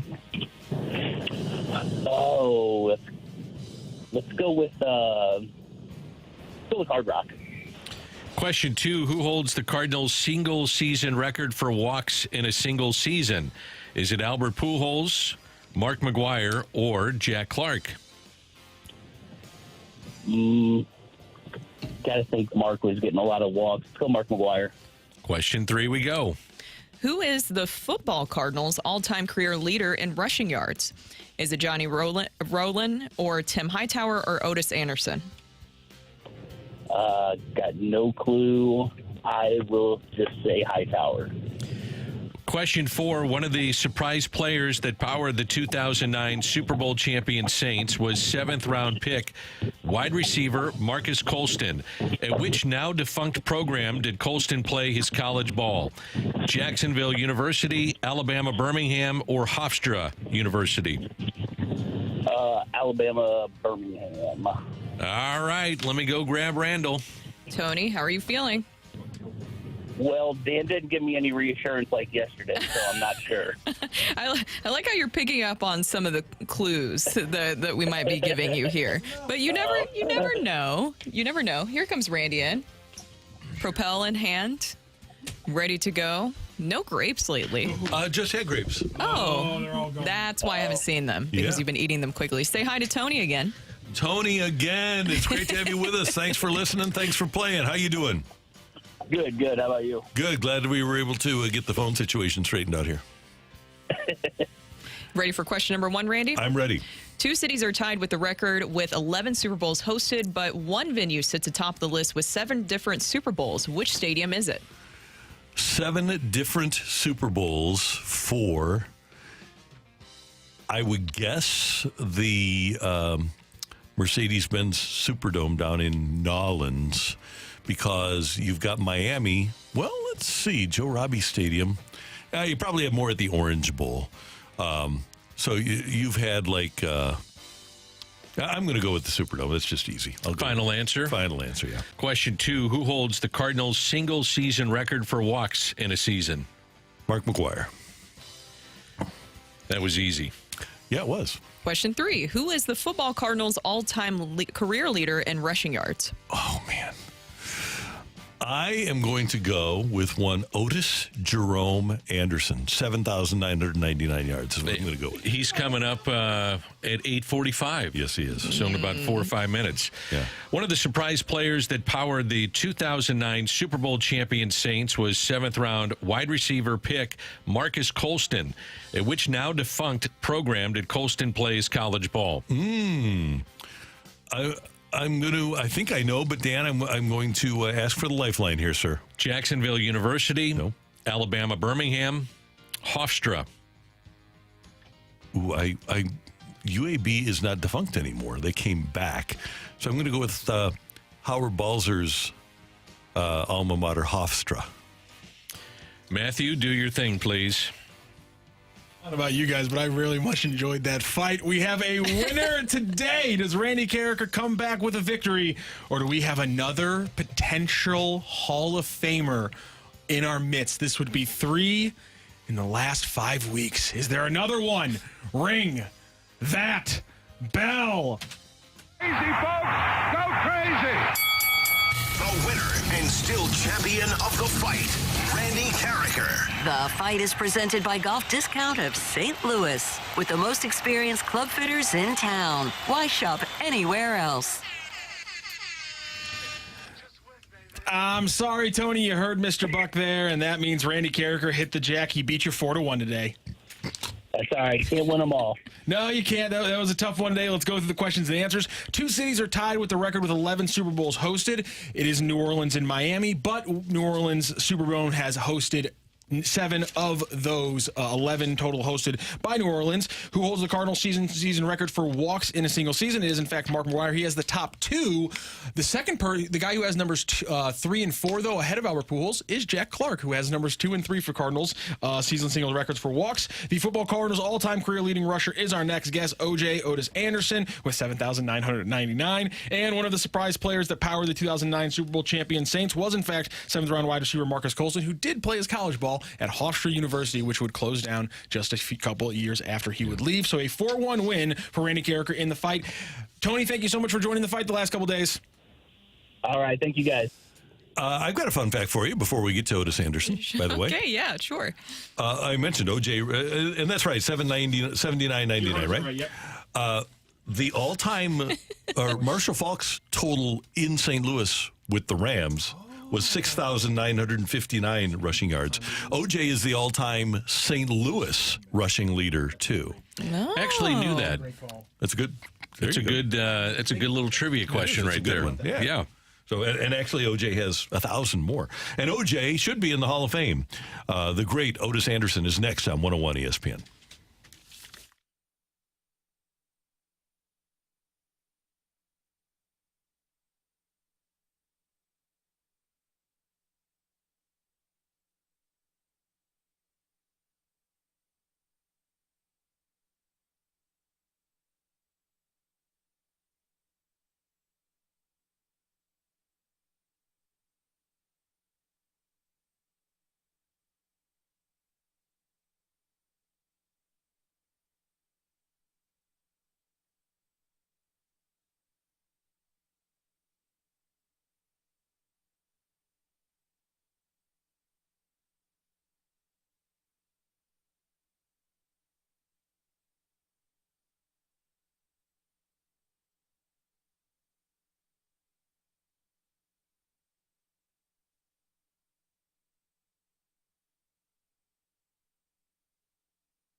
Hey, everyone, it's Brooke here, and I want to share with you something that I wish I knew about a while ago, and that is Golden Oak Lending. Listen, we've all been there before, possibly racking up credit card debt or maybe even student loans. I know that I've been there, but the people over at Golden Oak Lending, they are there to help you. While credit card payments have been at an all-time high and mortgage rates have just really gone through the roof, there is good news. Mortgage rates have started to come down, and Golden Oak Lending has mortgage rates at 5.375% fixed, with customers saving on average $1,114 a month. Golden Oak just makes it so easy. I called in and actually spoke with Jason, and he made the call just super quick and professional, and he really educated us on our current loan on our house and what to look for in the future just by answering a few simple questions. Finance has really never been my thing, but Jason made sure to really educate and guide me to the best solution for my needs. And that's what they do there at Golden Oak Lending. Personalized service that makes you feel heard and really addresses your needs and stress surrounding finances. So call today at 314-567-GOLD now to get started, or go to goldenoaklending.com and see all of the reviews for yourself. 5.934% APR, FHA, 15-year fix with 20% equity and qualified credit. Additional terms apply. MLS number 114937.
O.J. running left. They clear it out. He's to the 5. He is over for the touchdown. What great. It was October all over again. 3 straight wins. 1 more, and St. Louis was a playoff team. It is the opening drive on 101 ESPN in St. Louis. Brooke Grimsley, Dan McLaughlin, Randy Karraker. Great to have you with us. And Steve Einspanyer here in St. Louis has started a mission to get former football Cardinal and New York Giant running back Otis Anderson into the Pro Football Hall of Fame with the O.J. Hall of Fame train. And O.J. has deserved Hall of Fame status for some time. As a matter of fact, I had the pleasure of welcoming Otis into the St. Louis Sports Hall of Fame a few years ago. The all-time leading rusher in St. Louis football Cardinal history. He was the former host of both the Otis and the Otis and the OJ and EJ shows that I produced on KMOX, and he's with us now on 101 ESPN. OJ, good morning. How you doing? Hey, man, good morning. How you guys doing? Or how are you doing? I'm doing great, and I have fond memories of the OJ and EJ show. With you and EJ Jr. Yeah, it was fun. It was fun doing it with EJ. Actually with the Otis, that really got me hooked on that radio business because he was so good at it coming from UCLA. And then he made the Otis and the Otis show. And then when EJ got there, I had learned so much from the Otis, I was able to be in more command of the EJ and OJ show. OJ, thank you so much for joining us. And I've been having so much fun just hearing all the stories from Randy. And Randy, if you want to tell the story just real quick of how you remember his debut before I lead into this. Yeah, OJ, I remember, first of all, do you remember your first preseason game against the Falcons? I went 80 yards or 70 yards first time I touched the football. I sure do. OJ, you go 80. Mike Wood kicks the extra point. Our season tickets were in the end zone. I still have, if they use the same ball to kick, you might have taken it. But it was a preseason game. Mike Wood kicked the extra point. I have that football in my basement from the extra point. I don't know if that was the same ball that was used for the touchdown or not. I believe it was. Wow, that's amazing. Good for you. Yeah, so I got that, but I'm sitting in the behind home plate at Old Busch Stadium, and so for both of those runs, the one against Atlanta and the one against the Cowboys, you were running right at me, and I can still see the vision in my eyes. I'm sure you can see the vision as you're running the football too. What great memories! It is to remember, the first game of your professional career, and then to have the success that I had, it's a great and incredible feeling that you never forget, no matter how long you be out of the game. You always remember. It's like your first girlfriend or your first kiss. You don't forget those things. Yeah, and OJ, just kind of playing off of that, your debut, obviously, at Old Busch Stadium against the Cowboys, I mean, that was historic. Just what do you remember about everything that happened there in that moment? And did you expect, when your historic rookie season, were you expecting everything just happening so quickly the way that it did?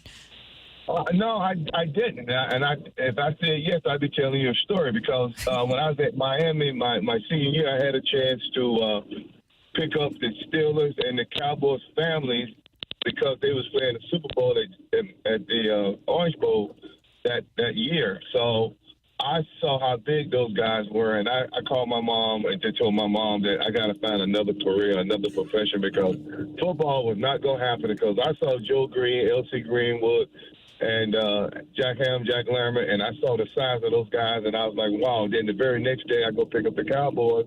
I see Harvey Martin, 2000 Jones, Randy White, and then I just really realized that football I'm going to be successful in. So maybe Army, Navy, Air Force, and Marine might be another option. Otis Anderson is our guest, one of the great players that we had here in St. Louis, the football side. As we've talked about, there's a groundswell of support to get you to the Hall of Fame. What would it mean to go into Canton for O.J. Anderson? Well, your career is not really defined on whether or not you go to the Hall of Fame, but I tell you what, it's an honor that I would openly embrace and be appreciative to. You don't get many opportunities in life to accomplish certain feats, and then to go into a elite group of men who have done some great things in the profession that I once played. and to be considered a brother in that matter. I look forward to it. I will be, excited and elated about it, but I'm already in a very exclusive club anyway. The MVP, the Super Bowl, it's less of them than it is Hall of Famers, but that Hall of Fame just put the icing on the cake on everything else you done. OJ, after you left here, you did find out what a Super Bowl champ looked like, and obviously you were the MVP of Super Bowl 25, but go back to that 1984 season, because Hanny always said that he thought if you guys would have won one more game and gotten into the playoffs, he thought that you guys were a Super Bowl team. How close was that Cardinal team in 1984? We were pretty close.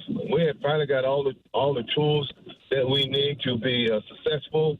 We had great defense leading with Curtis Grill, Bubba Baker, secondary with Leonard Smith, Lonnie Young, Cedric, and then you had Lionel Washington. So we had the defense that we needed, down linemen we needed. Offensively, we had Julie Louis, Joe Bostic, and then we had on the outside Roy, J.T. Smith, Pat Tilley, and then at the running backs we had myself, Earl Farrell, Stump Mitchell, Randy Love. So, and then we had Lomax throwing the ball. So we had the team. We had all the tools we need to be successful.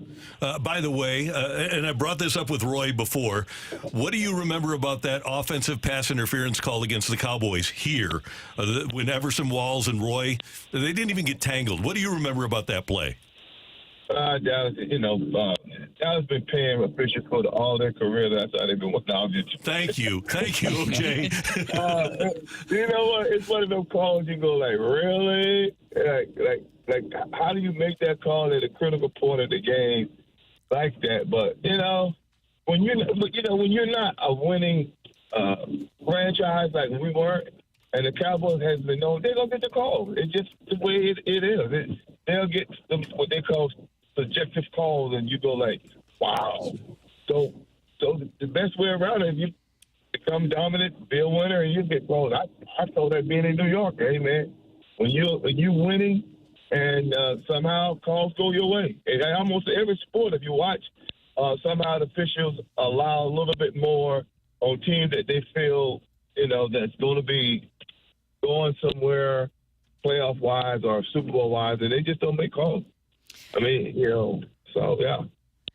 Of course, we're looking at your resume, two-time Super Bowl champion with the Giants. Now, there's a story about your pants with the Super Bowl, right? Can you explain why your pants didn't match everyone else's during the Super Bowl? Well, normally we have guys who are equipment guys that comes to our lockers and put our gear together, and we pay them a weekly stipend for doing that for us. And I showed up earlier than normal, and I saw two pair of pants sitting in the locker. And not knowing, because I always had these guys doing it for me, I just grabbed the first pair I saw, put them on, and went out to practice. Went out for a pregame, and I had got my ankles taped up and had my shoes taped on to my legs so that your shoe don't fly off. So I was set. And then when I realized I had the wrong pair of pants on, and we were now getting ready to go back out to start the game, and we just did the Lord's Prayer. I didn't have enough time to redo everything. And then I figured Rodney Hampton was playing and starting. What are my chances of playing? Slim and none. So it was slim and none. So I said, you know what? I'm not changing it because I'm not going to play. And I'm sitting there watching the game, and Rodney get hurt, and Parcells called out my name to my position coach. And the first thing I thought of was, God dang it, I got these darn practice pants on. And we go out and we win. And Parcells, being superstitious as he is, he said, you got to wear them next week. So I practiced all week with them. I took them off. They put it in the cleaners. They try to do the best they can. And they give them back to me for Sundays. And I wore it against 49ers. We win. And, it just kept going from that point on. I say it worked out, yes. So, hey, OJ, one more thing before we let you go, and we would love it if you would make the Hall of Fame, but a guy that's probably listening, Willard Harrell, and I know that he means a lot to you. Can you tell the story about how you honored Willard Harrell with your Super Bowl ring? Well, you know, Wu has been a mentor to me and Roy for a very long time. He was like a big brother to us when we got there, especially with me. He took me under his wing and he said, you know, there's two things you need to understand about this game. There's the difference between a pro and a professional. And he said, which one you want to be, a pro or professional? And I said, well, explain. He said, well, a pro likes the game, likes all the glitter and glory that goes with the game, but he don't always think about team. He don't think about what he's doing outside of football that could affect all of that.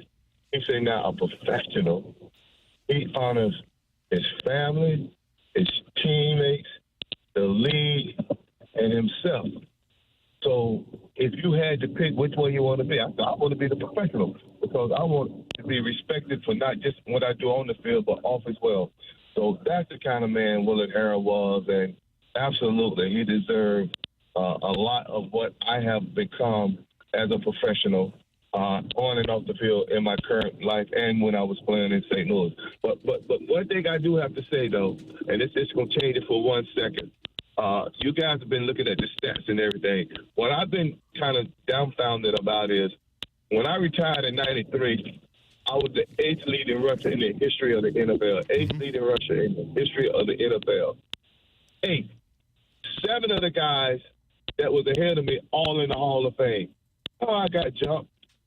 How did I get jumped? Like, I should have been next in line. If the top 7 goes in, and my credentials are as good as theirs, how do I get jumped? So that's all. No doubt. And not only rushing, Otis, but the 4 guys behind you were all in the Hall of Fame. When you retired, of the top 12 rushers in NFL history, only 1 is not in the Hall of Fame. Same thing with yards from scrimmage. When you retired, you were 7th all time, and of the top 9, you are the only one not in the Hall of Fame. You are very deserving, and I'm glad that we're getting this Hall of Fame train rolling because you deserve it, and we can't thank you enough for the great memories that you've given us here in St. Louis, and hopefully we'll be able to catch up again soon.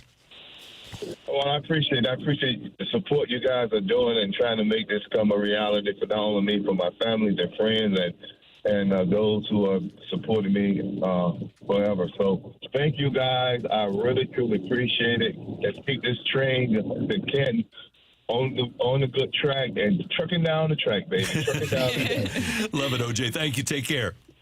All right, thank you, guys. Bye-bye. See you later. Otis Anderson on 101 ESPN. We ran a little bit long, so we're going to get to Kyle Gibson next here on the opening drive on 101 ESPN. Good morning.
Hey, St. Louis, get your exclusive City SC debit card from Together Credit Union. Together Credit Union is the only place to find this official fan debit card, which comes with special perks like a free lifetime My City Plus membership, in-stadium discounts on food, beverages, and merchandise, and most exciting, express entry into City SC matches. And as a special bonus, Together Credit Union is also going to send you a commemorative print of City Park Stadium, the home of St. Louis City SC, while supplies last. How do you get the card? Easy. Open any personal checking account online online at togethercu.org or stop by any of the Together Credit Union's 14 local branches and choose the St. Louis City SC debit card at account opening.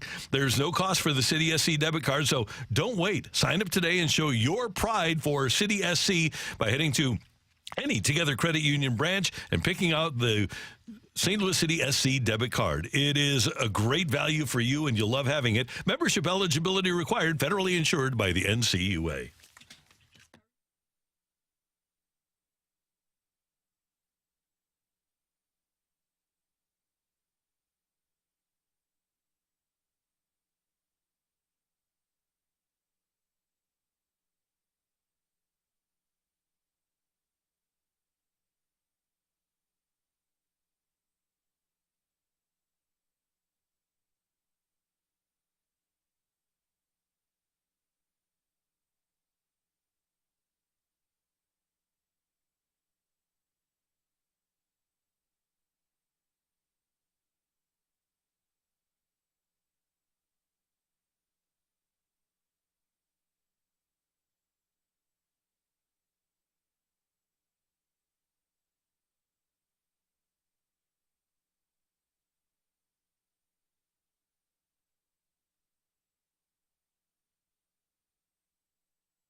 After 3 in Cincinnati, 3 in Philadelphia, the Cardinals will play their third at Houston today and wrap up their longest road trip of the season.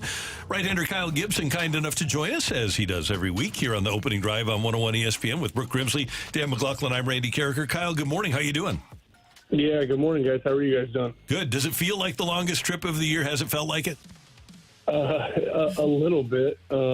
It's two of us are talking about it. It just seems like we've been away from home from a long time. I don't know what it is. Maybe it's the kind of bouncing back and forth a little bit, but you know, sometimes those long ones go by quick, and sometimes they don't. Just kind of depends. It's kind of weird.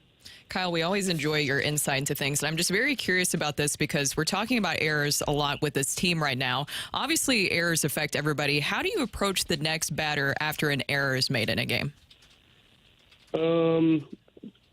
If I'm in a good headspace, then it's pretty much the same as I would have, right? That's kind of just that's the trick of it. Whether you make the error or somebody else does, you know, you know that obviously the situation should be different. So if you can fight that notion, you can fight, you know, figuring out how you're going to get yourself, you know, out of the whole mess, because sometimes it could be a double play that leads to a first and third, or sometimes it's an inning-ending error that, you know, leads to something bigger.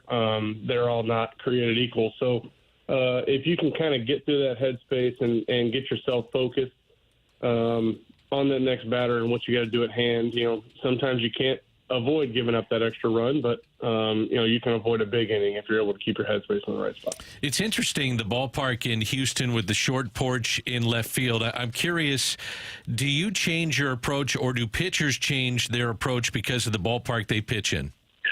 Yeah, I mean, this has kind of been a pretty relevant question here that I feel like I've been asked a lot the last couple of days. You know, just because back-to-back starts there in Cincinnati and Houston. But, you know, in general, I really don't try to. I think hitters here, if you get one-sided to the plate, you know, you make it easier for them to shoot for those Crawford boxes. Also, right field, not exactly long here either. So it is both sides of the field that if the hitter is looking one-sided and is either pulling or going the opposite way and knows which side of the plate it's going to be on, it helps them. So, you know, you just got to really move the ball around, keep it up, keep it down, and keep the hitter from really being able to feel more comfortable and square it up. Kyle Gibson with us on 101 ESPN. And Kyle, one of the great things about sports, and I think Nick Saban put it best, he said every play, every game takes on a life and a story of its own. And last night, your last start 2 nights ago in Houston just seemed different. It felt like, and we weren't there, but it looked like it was warmer than it had been before. And it was just kind of those weird games. Did it feel different the other night in Houston from a temperature standpoint and just from the feel of the game? Temperature, no. They keep it fairly regulated, but humidity, yes. I don't know that there's any way to keep the humidity out of there. So it just was, I definitely was a little bit more tired there at the end. Definitely, it takes a little bit more out of you. You can do as much as you want to stay hydrated, but it still is a body acclimation thing in those situations. So, later in the summer, sure, I know it's going to be hot and humid in St. Louis, but, the more you do it, the more you get acclimated to it. But yeah, it was definitely a little different. Andre Palante, obviously, in his first start, it was great. 6 shutout innings in Cincy. And last night, obviously a tougher outing for him. And we know that you work a lot with these young pitchers, and we've heard that even before you came here to St. Louis, and how you're really great at mentoring him. With Andre Palante in that situation last night, is there anything that you say to him, or you go up to him and have a discussion with him about just kind of helping him work through that? Some of talking to guys is just kind of figuring out their personality as well. And, Andre's a guy that, he takes it hard when he struggles, and he really, really wants to do well, obviously. And everybody does, but some people are able to, maybe not wear it as much whenever, they struggle. And, he was out there grinding last night. He made some really good pitches early, and a lot of close pitches. And then that last inning just got really long on him. I think it was, 40 plus pitches. So, and it's like you guys just mentioned, it's a little bit different, place to pitch. But I think today, definitely sitting down and kind of letting them process it and just talk to them. Not that I have the fix, right? It's more about just maybe asking the right questions to lead guys to different ways that they can approach certain situations, or using certain pitches and maybe seeing different at-bats as to, okay, you threw this pitch, what about this one? Because I really do believe that if you're struggling, which I have plenty in my career, if you're struggling and you're not learning, then you're just wasting a struggle. If you're struggling and you're learning, then hopefully, when this situation arises, or hopefully when the next struggle comes about, you can shorten it a little bit and you can limit the damage in the start, and you can learn how to really approach those a little different. Okay, we need your help on a theory that's going around Major League Baseball. Are you ready? I don't know if I am or not. It seems kind of out of the blue, honestly. I don't know. No. Not to put you on the spot. It's kind of interesting because offense is way down in the game and pitching is dominating right now. Starters are only going about 5 1/3 on average, and then you have the specialization of bullpens, and that maybe is a theory as to why offense is down. But the strikeout is something that has not been dominant by pitchers this year. So while pitchers are having all this success in just about every category, the strikeouts aren't quite there. Is there a theory as to why that may be happening? All right. So full disclosure here, I'm processing most of this information as you tell me. So I don't necessarily look around the league and look kind of see where everything is. I think if strikeouts are down and hitting is down as well, my guess is there's just it's obviously harder for hitters to just face a guy one time in a game. Anytime you do a bullpen game, or not that that's ideal, but, anytime you can mix and match pitchers, it's harder on the hitters. That, obviously that's why managers do it. But I do think it's something that's probably early in the year still. I know it's June, I get it. But if you look at, 2022 in Philadelphia, Citizens Bank Park had the lowest slugging percentage for the first month and a half of the season. Now, it didn't end up there, but there's certain funky anomalies that can last a little bit longer. Now, that to say, as a pitcher, I hope offense on the 29 other teams does not explode and just takes off. On our team, that'd be great. But I hope that it doesn't across the league. But, I mean, I think, there could be, even though strikeouts are down, I think, I saw a pretty cool graphic on MLB yesterday that I think does explain a little bit. But two-strike pulled fly balls are nearly doubled what they are 9 years ago. I think, that maybe goes a little bit to two-strike approach. I'm not a hitter. I can't tell you what they're thinking. But I do think that pitchers are throwing harder. Their stuff is really good, and I think it's becoming a little bit harder to put it in play with certain approaches. Okay, before we get to Big League Impact, I want to ask a question off of that comment that you just made. So two-strike pulled fly balls are way up over the course of the last few years, right? Yep. And you get that information. How will you use that information, Kyle? So that is definitely information that I didn't know that number, but I definitely look up two-strike approaches, right? Because that is important information to me as a pitcher. I think if you know that hitters, obviously doing damage is always on the front of a hitter's mind, right? If you know that a hitter is still swinging with the same intensity, intending to pull a ball and do damage with two strikes, you can use that to your advantage. Without getting into too much of the nitty-gritty of how I do it, I mean, you can use, when a hitter's in swing mode, you can use that to your advantage because they're being aggressive and probably going to swing at pitches just out of the zone. When they're in swing mode, swinging harder, doing damage, that opens up that room for error for the pitcher.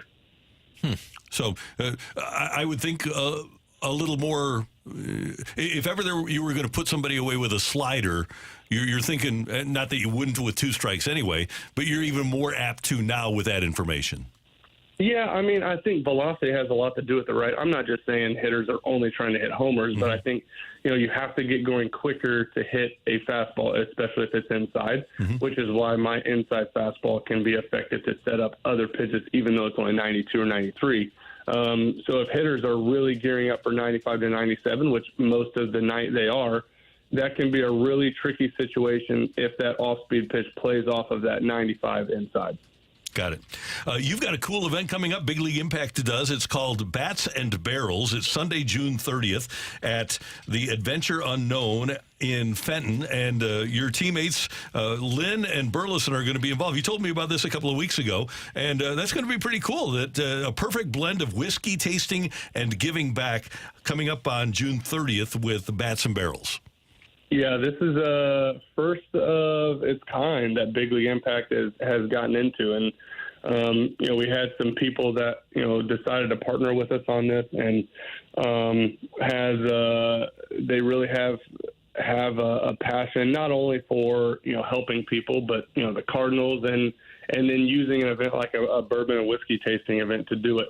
Adventure Unknown there and Fenton is being good to us and partnering with us and letting us use their space. And, I'm not much of a drinker at all. So, I was trying to find some guys on the team that, you either see at dinner or at certain times, drinking and trying different bourbons and talking about that. And seemed like Lance and Alec were the guys to do it. And, they also have a heart for helping. And, Lance and Diamond do some great work with a scholarship program over in Illinois where they live to honor Diamond's brother who passed away last year. And the scholarship fund helps kids, get into college or get through college with some funds. And then they're also looking to expand that to give younger kids some school supplies, maybe in families that are in need. So it's going to do a lot of work in St. Louis as well and fund Big League Impact. But, like you said, the main message is it gives fans another chance to see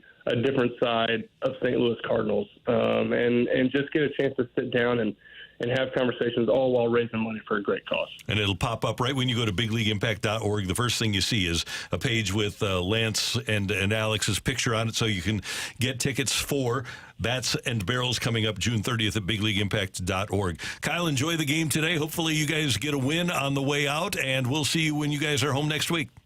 Yeah, thank you, guys. Appreciate you. Thank you, sir. Appreciate you. That's Kyle Gibson, Cardinal right-hander on 101 ESPN. Boy, I'm still trying to figure out, with two strikes, pull fly balls, which tells me guys are just selling out. They don't care if they strike out, and why strikeouts would be down. You understand what I mean? Yeah, you'd think that would tell you that with 2 strikes, people don't care about striking out, right? Period. They're just being totally aggressive. Yet overall strikeouts are down. Yeah. And pitchers are throwing harder than they ever have. I don't get it. The specialization. One of the anomalies of the season so far. This is just a 2-month snapshot, but we're on pace for the fewest strikeouts in Major League Baseball since 2017. That's so strange. Yeah. With the emphasis on power, too. And again, strikeouts, for the most part, baseball doesn't care if you strike out. Just do damage. And there's value, by the way, to a pitcher watching MLB Network, apparently. Coming up, the Rush Hour Reset on 101 ESPN.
We just heard from Kyle Gibson, and you know about all the great things he does for the community. We have Paul Goldschmidt Field now. It's a product of the Gateway Region YMCA, partnering with Cardinals Care, the Boniface Foundation, and Goldie on construction of a state-of-the-art adaptive sports complex that includes a Miracle League baseball field, inclusive playground, and multi-purpose field so kids and adults with disabilities can play sports. And working with the Cardinals, the Y is so thrilled to share that the field will be named the Paul Goldschmidt Field, because there's so little opportunity for youth with disabilities in the region to play baseball and other sports because of a lack of facilities, and that has changed. And as part of their work as a nonprofit, the Y is providing comprehensive adaptive support services to more than 1,000 individuals every year.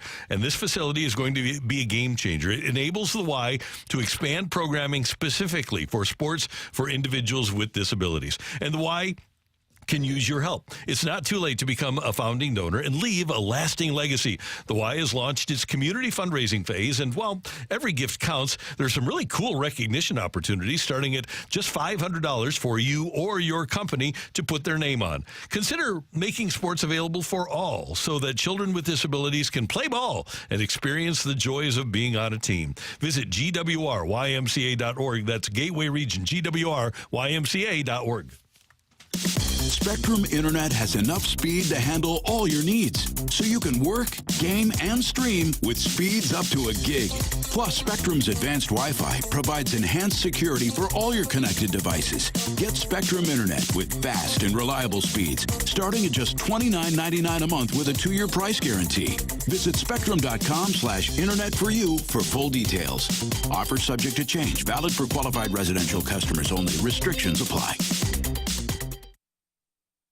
Hey everyone, it's Brooke here, and I want to tell you why I love the Missouri Athletic Club, because it really does feel like I've joined a community. I was actually over there yesterday and I had so much fun, which I know sounds crazy. When you have a personal training session, typically you're not having that much fun, but I always have fun with my personal trainer, Christine. She is great, and she helped me really get ready for my wedding this upcoming weekend. I saw huge results, and so I'm super excited about that. And I also love going over there and playing tennis at the West location with Scott. It's just great getting back into tennis. That's a sport that I've played in my entire life, and it's actually helped me out with my pickleball game too. So there's a lot that I love about my MAC.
Opening Drive on 101 ESPN. Brought to you by Sumner One. We're recapping the biggest sports stories of the day on the Opening Drive with a Rush Hour Reset.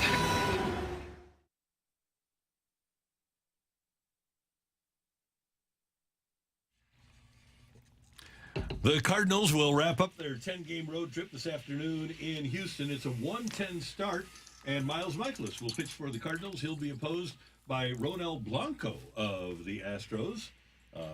Ronel White, if you're speaking English.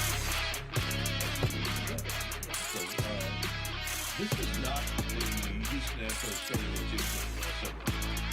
They have some injury issues with that rotation. This guy today, though, is pretty good. He's pretty good. And yesterday, the Cardinals had some opportunities last night.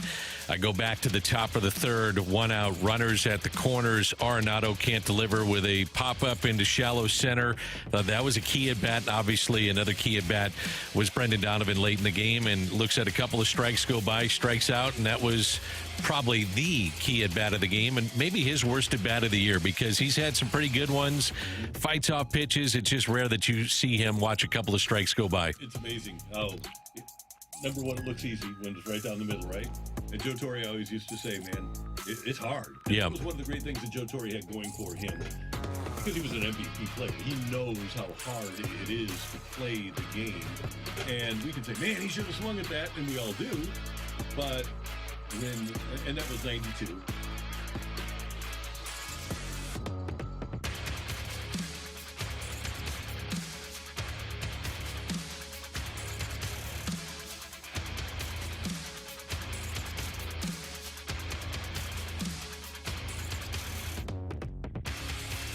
And so with only 2 off days in June and injuries piling up, some of the errors piling up, that's taking a toll on the Cardinals.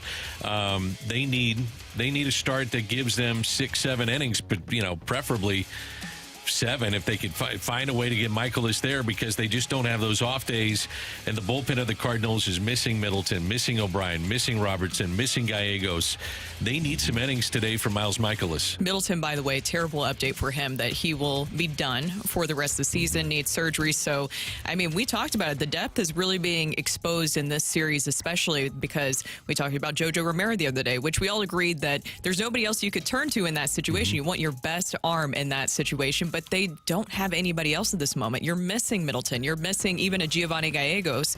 And so those injuries that you have seen have really affected this bullpen. And so now they're in this really tough spot. And oh, by the way, they still don't have a number 5 starter. Andre Palante's filling that role right now. But as we discussed earlier in the show yesterday, that was rough for him last night. I mean, he wasn't on point with his command and pitches, obviously, but he only retired 9 of the 19 hitters that he faced, needing 75 pitches to get those 9 outs. So the Cardinals had to use the bullpen heavily last night. They had to use Romero heavily the night before, so they'll have a limited bullpen today with Michaelis on the mound. And we mentioned Blanco, who threw a no-hitter earlier in the season, 5-1 with a 2.44. And a great story, 30-year-old right-hander, 6'3", 265. That's my kind of pitcher.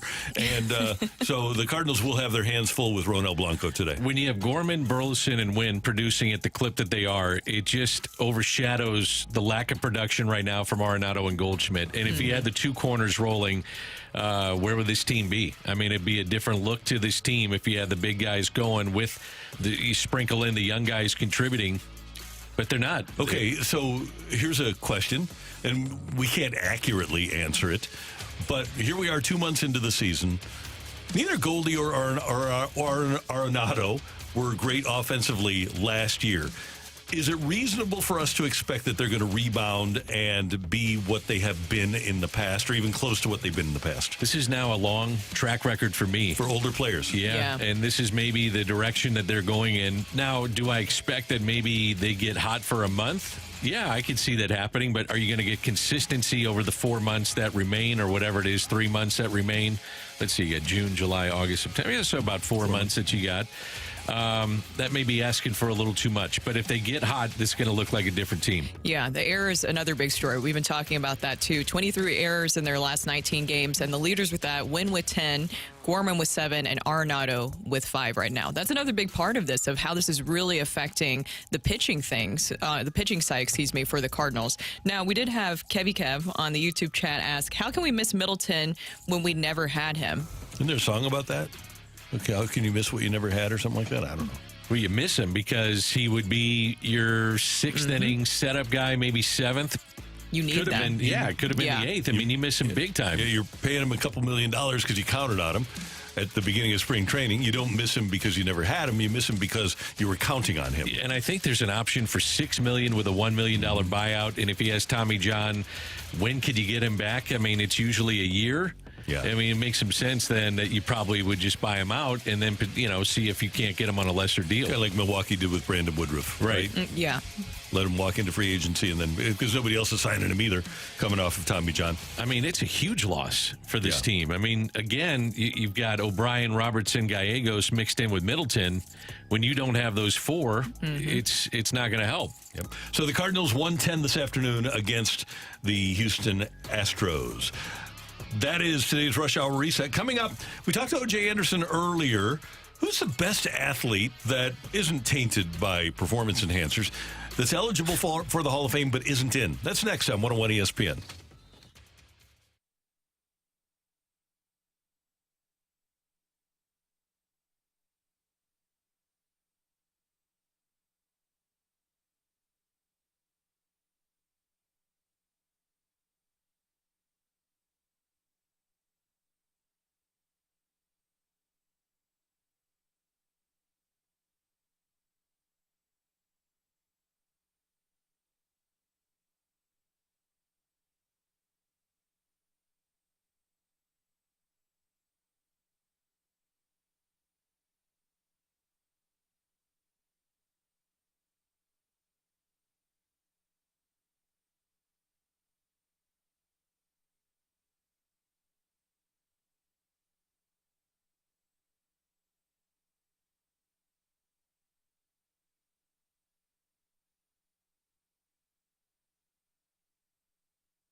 Hey, guys, I want to talk about what Mentality can do for you. They're at lowtusa.com, and you can find out everything they do for you at lowtusa.com. But if you're a guy that's dealing with low energy and low motivation, maybe you're fatigued early in the morning or tired all the time or anxious or moody, those could all be issues of low testosterone. Because as guys, our testosterone level does decrease over the course of time, especially once we pass our 30th birthday. And at Mentality, they have a treatment that will restore your testosterone level to where it was when you were in your 20s, so that fatigue will go by the wayside. That low energy, low motivation, that'll be gone, and you'll be motivated and you'll have energy once again. All you need to do is go to lowtusa.com and set up an appointment at one of their clinics in Chesterfield or South County. They have board-certified physicians that are going to find out where your testosterone level is, and then that FDA-approved treatment that they apply every week will restore your testosterone level. And they're going to work with your insurance company to give you the best deal possible at Mentality. Learn more at lowtusa.com.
This is Rocky with your Sports Center update, driven by Johnny Londoff Chevrolet and Johnny Londoff Autoplex. The Cardinals get hammered for 4 earned runs in the third inning, all to Andre Palante. He gives up 6 earned run total across the game, and they fall to the Astros 8-5. They did make some history as Gorman and Burleson both homered for the third straight game, becoming the first set of Cardinal teammates to achieve that feat per Elias. Cardinals will try to get back in the win column today with a 1-10 first pitch. It'll be Miles Michaelis facing off against a very dangerous righty, as Danny Mack and Randy broke it down last segment. Ronel Blanco on the season 5-1 with a 2.44 ERA. He faces off against Miles Michaelis for the Cardinals. Michaelis on the season 3-6 with a 5.44 ERA. That is your Sports Center update, driven by Johnny Londoff Chevrolet and Johnny Londoff Autoplex. See them at londoff.com. Chevy, together we drive.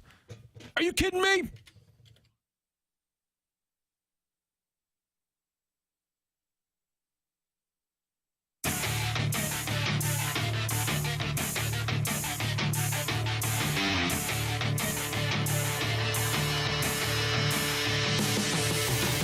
We talked to former St. Louis football Cardinal running back Otis Anderson earlier. The OJ Hall of Fame train is underway, and hopefully everybody involved trying to get OJ into the Hall of Fame will be able to do so. It'd be great.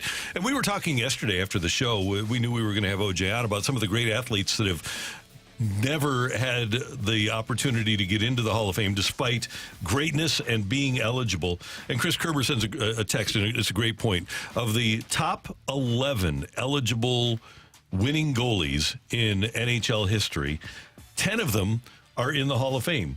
Number 7, Curtis Joseph, is the only one that isn't. Brodeur, Waugh, Luongo, Belfour, Lundqvist, Terry Sawchuk, Jacques Plante, Phil Esposito, Glenn Hall, Grant Fuhr. All of those guys are in the Hall of Fame. I guess it hurts Curtis Joseph that he didn't win a Stanley Cup, but neither did Henrik Lundqvist.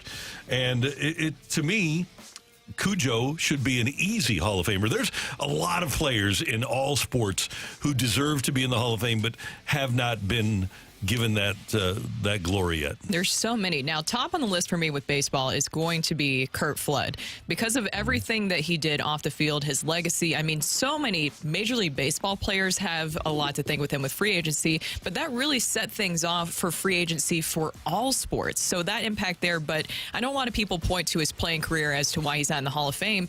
He was an above average player. I mean, I think that's an important point there. You couple that with the legacy that he had. Curt Flood should be in the Baseball Hall of Fame, and every single player should know who he is, because he's the reason that literally changed the game for them and how we're able to get all this with free agency. The other one for me is going to be Torrey Holt. We've discussed that a lot. I really don't understand the argument that people make against him, that there's too many receivers creating a logjam, or that he played with an elite offense, so somehow he doesn't deserve credit for that in some way.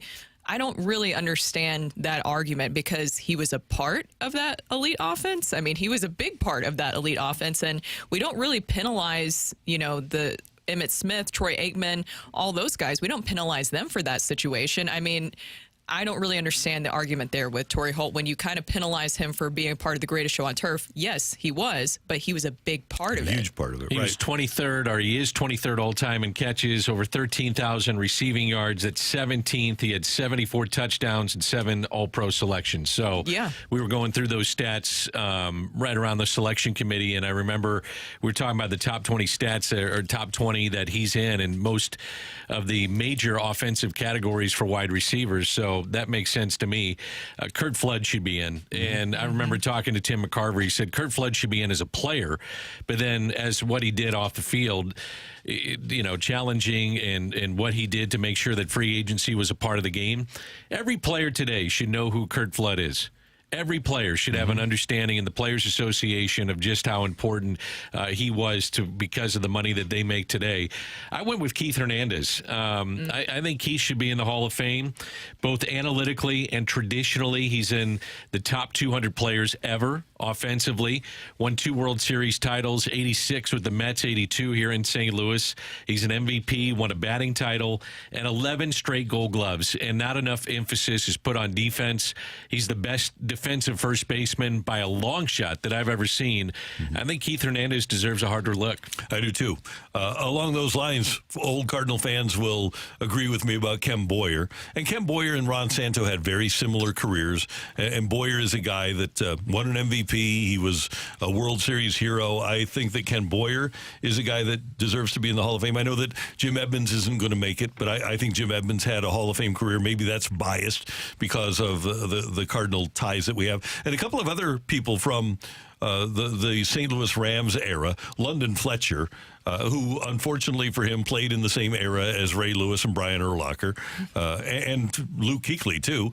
London Fletcher should be in the Hall of Fame, and he was a semifinalist. Hopefully he'll get more traction.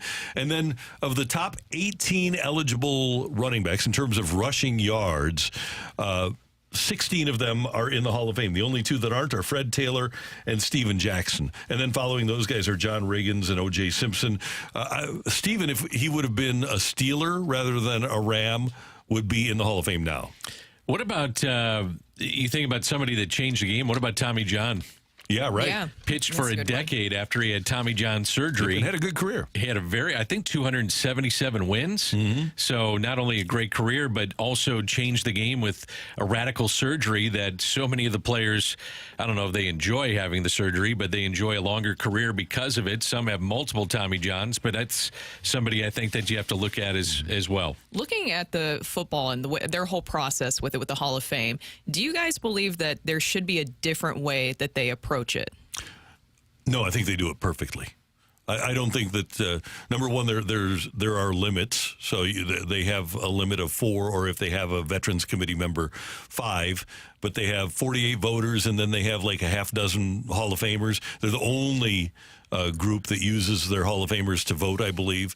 So I think that they do it perfectly. And I think having a concentrated group, I think it's 54 now, rather than 500 that vote for the Baseball Hall of Fame, or the hockey one is like 30 people, but it's all political. That's one of the reasons that Cujo isn't in. And some people that you'd think should be in, it's gamesmanship with the Hockey Hall of Fame. How about Keith Kachuk? Keith Kachuk is the best hockey player that's not in the Hall of Fame. I think he is too. I mean, with all the goals, the success that he had on the ice, now did not win a Stanley Cup, but did have good success with some pretty good teams. It's Cujo's problem too, right? Exactly. Exactly. It comes down to championships. And we get a text about Dale Murphy. I think both Dale Murphy and Andrew Jones, and I think Jones will make it. But Dale Murphy, there's only 2 guys that have won a couple of MVPs that aren't in, Murphy and Roger Maris. Dale Murphy was a really good player, and Roger Maris was too. I could make an argument for both Maris and Dale Murphy to be in the Hall of Fame. Now, is it the story? I'm going to go back to baseball. Is it the story of what Curt Flood, Tommy John, Roger Maris breaking the all-time home run record? Is that more important than the individual accomplishments? If you're telling the story of baseball in Cooperstown, then why not have the guys that would have major chapters in that book of the history of the game? Well, here's the thing. I think it depends, because at one point, even though Pete Rose wasn't allowed in the Hall of Fame, there was more Pete Rose memorabilia at the Hall of Fame than any other player. So as you tour the museum and they tell the story of the history of baseball, those guys are in it. But should they have plaques? I think the impact on the game, especially those guys, and isn't... I think the late doctor that performed Tommy John surgery, Frank Jobe. Yeah, did he get in? If not, he was on the list. I think he did. Yeah, I think he did. So that's a good point. I think telling the story is the most important part, and I think the story, because the vast majority of people aren't going to go to the Hall of Fame to take the tour of the museum, so I think it's worthwhile to have people know who Tommy John was, who Curt Flood was, and that's by putting them front and center and having a plaque for them. That's the thing, is that I think it's their impact on the game and outside of it as well. And then the cherry on top is that they were good players too. So I think that that's a big part of it. Now, we got a question from the 314, Mark McGuire and Barry Bonds. Well, and Schilling and Clemens, all for different reasons not in. And that's why all of those people for various reasons are tainted by things that they've done or said. And they all deserve, based on their performance on the field, to be in the Hall of Fame. If Andrew Jones gets in, then Jimmy Edmonds should be in. Agreed. Yeah. The fact that Jimmy was off the ballot after 1 year makes no sense to me. Like none. I don't understand that. And again, I guess we are a little biased because we saw the great moments and the fact that he seemed to rise on the biggest stage. But man, I just don't see that with the Gold Gloves, the home runs. I think he's just shy of 400. The the Gold Gloves stand out for sure because of his defense. I wonder if he got knocked though because he was somewhat flashy, and some people felt like, well, he wasn't getting the balls in time on purpose and making these diving catches. No, he was a great defensive player and one of the smartest people I've ever been around in baseball. Yeah, and I wonder if ultimately the difference will be that Andrew Jones hit 434 home runs. Jimmy hit 396, right? Yeah, just four shy of 400. That's right. So ultimately, if that winds up being the difference, that'll be awful. And taking nothing away from Andrew Jones, career OPS of 823. Jim Edmonds' career OPS, I believe, is better than that. Let me get to it here. 823 for Andrew Jones, 846 for Jim Edmonds. Yeah. And here's the other thing. And if you want to, and by the way, the voters should go into the weeds. If you're voting for a Hall of Fame, it's a serious thing. You should go into the weeds. Jim Edmonds' career OPS in the postseason against the best pitching you'll see was 874.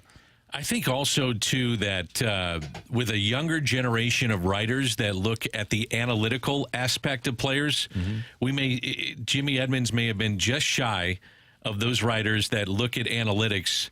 And it was more of the traditional look before. Like, if you got 500 home runs, you were in. Yep. That was it. But if you have the analytical look at players and really do, as you said, get into the weeds and deep dives on these players, then he should be in the Hall of Fame. I'm with you guys. I don't think there's a homer bias there. I think that if you look at the numbers there, it just makes sense, especially with what you're saying with Jones. I mean, he ranks among the top 10 in center fielders in career homers and slugging. So there's a lot there numbers-wise if you're looking at that from the analytical standpoint that stand out. Yep. And I just want to go back to the start of this because O.J. Anderson is the guy. If you're going to pick one athlete that is most deserving of being in the Hall of Fame that isn't.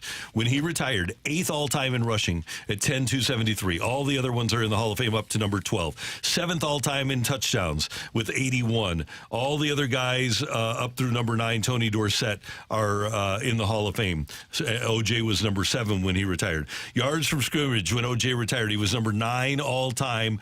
All the other players that were in the top 10 were placed in the Hall of Fame, and O.J.'s not. So for me, of all the athletes, and there's a lot more to O.J., including being a Super Bowl MVP, a 2-time Super Bowl champ, I think O.J.'s the most deserving athlete for a Hall of Fame that's not in one. I wonder, though, the national media, have they caught on at all with this? No, and they missed their chance. It was because he played for the Cardinals. Yeah. He played for a bad team. But he did win with the Giants in the biggest media market, and he was an MVP, a Super Bowl MVP, you know? So, I don't know. I could counter that, but I understand, too, a good portion of his career was with a bad team here in St. Louis. I would hope that the Veterans Committee will take a closer look, especially at apples to apples when he was playing the people that he was playing against. Coming up, we've got rock and roll down the stretch, and we're giving away some tickets here on 101 ESPN.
Hey, if you're looking for a great outdoor project for your home this summer, then you need to get in touch with Chesterfield Fence and Deck. You can find them on the web at chesterfieldfence.com or call them at 800-300-4054. When I needed a fence, I called Chesterfield Fence and Deck, and they told me, hey, Randy, this is going to be a lifetime product. It's going to be a beautiful white vinyl privacy fence, and it's going to stay this way. And I can tell you, it has been a lifetime product. It still looks today like the day we got it, and we're very happy with our fence from Chesterfield Fence and Deck. And they do more than fences. They do decks, obviously. They both do cedar and Vecca vinyl decks, and they have a new color this year, pewter, a gorgeous gray that has a beautiful variation throughout for a more natural look. But if you want a sunroom or a screen room, maybe a new patio, Chesterfield Fence and Deck can take care of it for you. Find them on the web at chesterfieldfence.com or call 800-300-4054. Everything is covered by at least a 5-year warranty. And here's another cool thing about Chesterfield Fence and Deck, A+ rated by the Better Business Bureau. Chesterfield Fence and Deck, the sign you have the very best.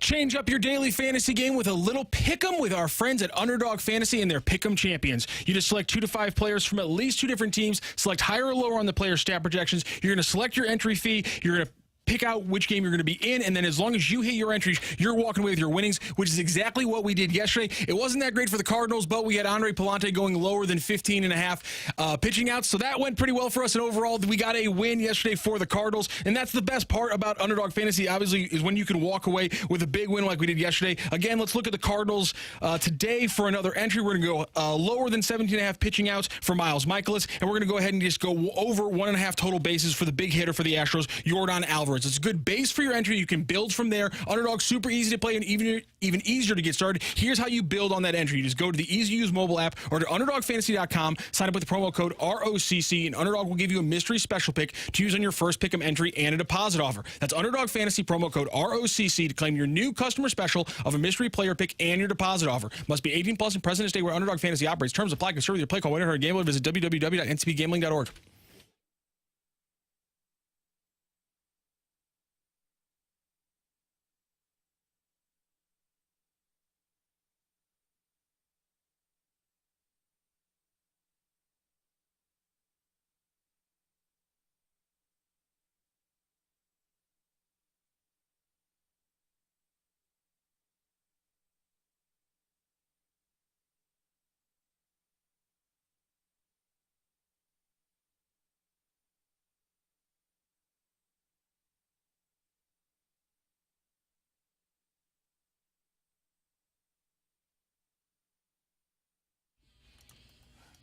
Hey, it's great to have you with us on the opening drive on 101 ESPN. With Brooke Grimsley and Danny Mac, I'm Randy Karraker. I typed rock into the computer like that's how I get my rock and roll segment, and it just pulled up a rock breakdown that we used to open the show. So that's not what we play in this segment. That's what we play in that segment. There it is. I just typed in rock and it brought up the segments. So we'll let that roll in the background here a little bit. Randy, we got some tickets to give away. We do. As a matter of fact, 101 ESPN is your chance to win a 4-pack of tickets to next Tuesday night's Budweiser Bash Game. Cards and Pirates, and this Bud Bash Game features a limited edition Jason Isringhausen bobblehead. You can get all the details on this season's series of Budweiser Bash Cardinal games now at cardinals.com/promotions. Text in now to 314-399-9646, 314-399-9646, 314-399. Yo! Want to try it one more time? No, we're good. Okay, we're good. Oh, no. Dang it. To win the Budweiser Bash. I am ashamed. I am so sorry to disappoint everybody. No, I thought it was about to come up. The way that you were leading into it, I was leading into it. Yeah. Okay, so the question here is this. Jason Isringhausen started his career as a starting pitcher, but obviously had most of his success in the majors as a closer. Which team did Jason Isringhausen record his first major league save for? Which team did Jason Isringhausen record his Can first I give major some league? history on this or not? Yes, you can. Texter number 44, by the way. Billy Beane had a lot to do with this. If I could be wrong though. What'd you say? I was talking to Matthew. Oh, am I wrong? No. Okay. Well, not to my knowledge. Okay. All right. That's it. I'm not saying anything. Okay. Maybe some texters are waiting for Dan to reveal the answers. No, it's not happening today, though. No. He did give you guys I don't want to do that. No, we don't want to. I kind of want to. So are you guys confident the Cardinals can avoid another sweep here today? I'm not with Miles Michaelis on the mound, I got to admit. Is this rock and roll? Yeah, it is. Okay. You know how hard it is to sweep games, though? Or sweep series it is hard. In the major leagues? Don't we know it as Cardinal fans? It's just weird, man. It's just one of the things in baseball. It's hard to sweep. Yeah, it is. I am curious about what the bullpen will be like today. Yeah, it'll be interesting to see. They did bring up Roycroft. He's back. Oh, yeah. So maybe he'll get 6 innings. Oh, Randy. Last time through the rotation, the bullpen has actually thrown more innings in the starting rotation. Wow. And that's not a trend you want to continue. For various reasons, Brooke and Matthew are going to be out for the rest of the week. Brooke, what's your reason? Just an important event, life event that's happening Okay, good. this Saturday. We're excited about it. Yes. You'll Good for be there, you. right, Randall? I will be Wedding- there representing wedding the opening bells. drive. Yeah. Wedding bells happening. Yeah, good. And you got golf on Friday morning? There's no golfing whatsoever. It'll be stressing is probably Okay. the biggest thing. Well, good luck. Enjoy yourself. Yes. And, then I'm you'll- heading to Croatia afterwards. So if anybody has any recommendations for Croatia, I will gladly accept them. Look for the Game of Thrones? Tony Where they- Kukoc statue. Oh, Randy. What? Isn't there a Tony Kukoc statue? I think there is. Yeah. Yeah, there should be. There won't be a Vlade Divac one. No, probably not. Probably not. Matthew, what do you got going on? Why are you leaving us? I'm going to Florida. Oh, good for you. Tired of this rain. I don't blame you. It doesn't rain in Florida Yeah, ever. it doesn't rain whatsoever in Florida. Glad you're going to miss that. Exactly. So I guess Bradford Brunson, Dan, you and I will have to we'll run the ship here for the next couple of days. I'm pretty nervous. Me too. I don't know if we can handle it. I know. We've hardly done any radio I was going to together. say, you guys, this will be a new thing for you guys, won't it? Yeah. So did we get our 44th texter? Do, do, do, do. Yeah, we got our 44th texter. Okay. I just want to make sure we had informed them before Dan told us the answer. Okay. Dan, what did you think the answer was? Billy Beane made him a bullpen guy, and it was with the Oakland A's. That is not correct. I wasn't sure. His first save was as a member of the New York Baseball Mets. Dang it. How about that? Dang it. His first I save. do remember that. And then Billy Beane saw something in him and then brought him into. That's right. Yep. He got his first save for the Mets on July 6th of 1999 against Montreal. He threw the last 3 innings of a 10-0 win over the Expos.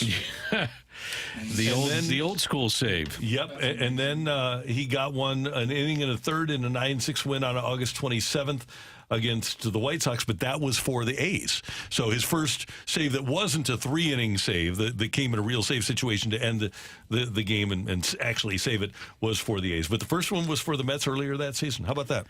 I had forgotten that. I actually knew the answer and I screwed it up. Well, it's pretty amazing that he got one and then he turned into this monster closer. So anyway, Izzy will be at the ballpark next Tuesday, and congratulations to our Bud Bash ticket winners. Great job today by our producer, audio, video engineer, the one, the only Matthew Rocchio. Have a great vacation. Thank you, sir. Pleasure. Brooke, did you have fun today? I did. Have fun the next 30, 40, 50 years. Oh, thank you. Oh, by the way, yesterday I was playing pickleball with some of the writers, and they wanted to know why you say that to me at the end. I didn't really have a great explanation about why you say, did you have fun today? Do you want me to really say? I will. Oh, no. I will. I'm scared. Down the stretch of her previous incarnation as an employee, Brooke didn't have fun every day. And my goal is for Brooke to have fun every day. So that's why I want to make sure that you have fun every day. I have fun every day. day with you guys. I know you do, and I just want to make sure. I just want to reinforce that. Yes. It's very nice of you, Randall. Well, it's not everything in life is fun, so I just want to make sure that for Brooke, this part of it is. I also had fun on the pickleball court yesterday. We need to get you guys out there. We need to get you guys Brooke, out there. So at the Mizzou golf tournament the other day, I was with a guy who, about my age, who tore an Achilles playing pickleball. And I said, I don't know. There are more orthopedic surgeons that are happy that pickleball is now a very popular sport because they became a little bit more busy. Yes, they did. Big time. Great job, Daniel. You too, buddy. We'll see you tomorrow. We will be here tomorrow. We thank you for tuning in, texting in, and being a part of the show. And for all of us, until tomorrow morning at 7, have a great hump day, St. Louis.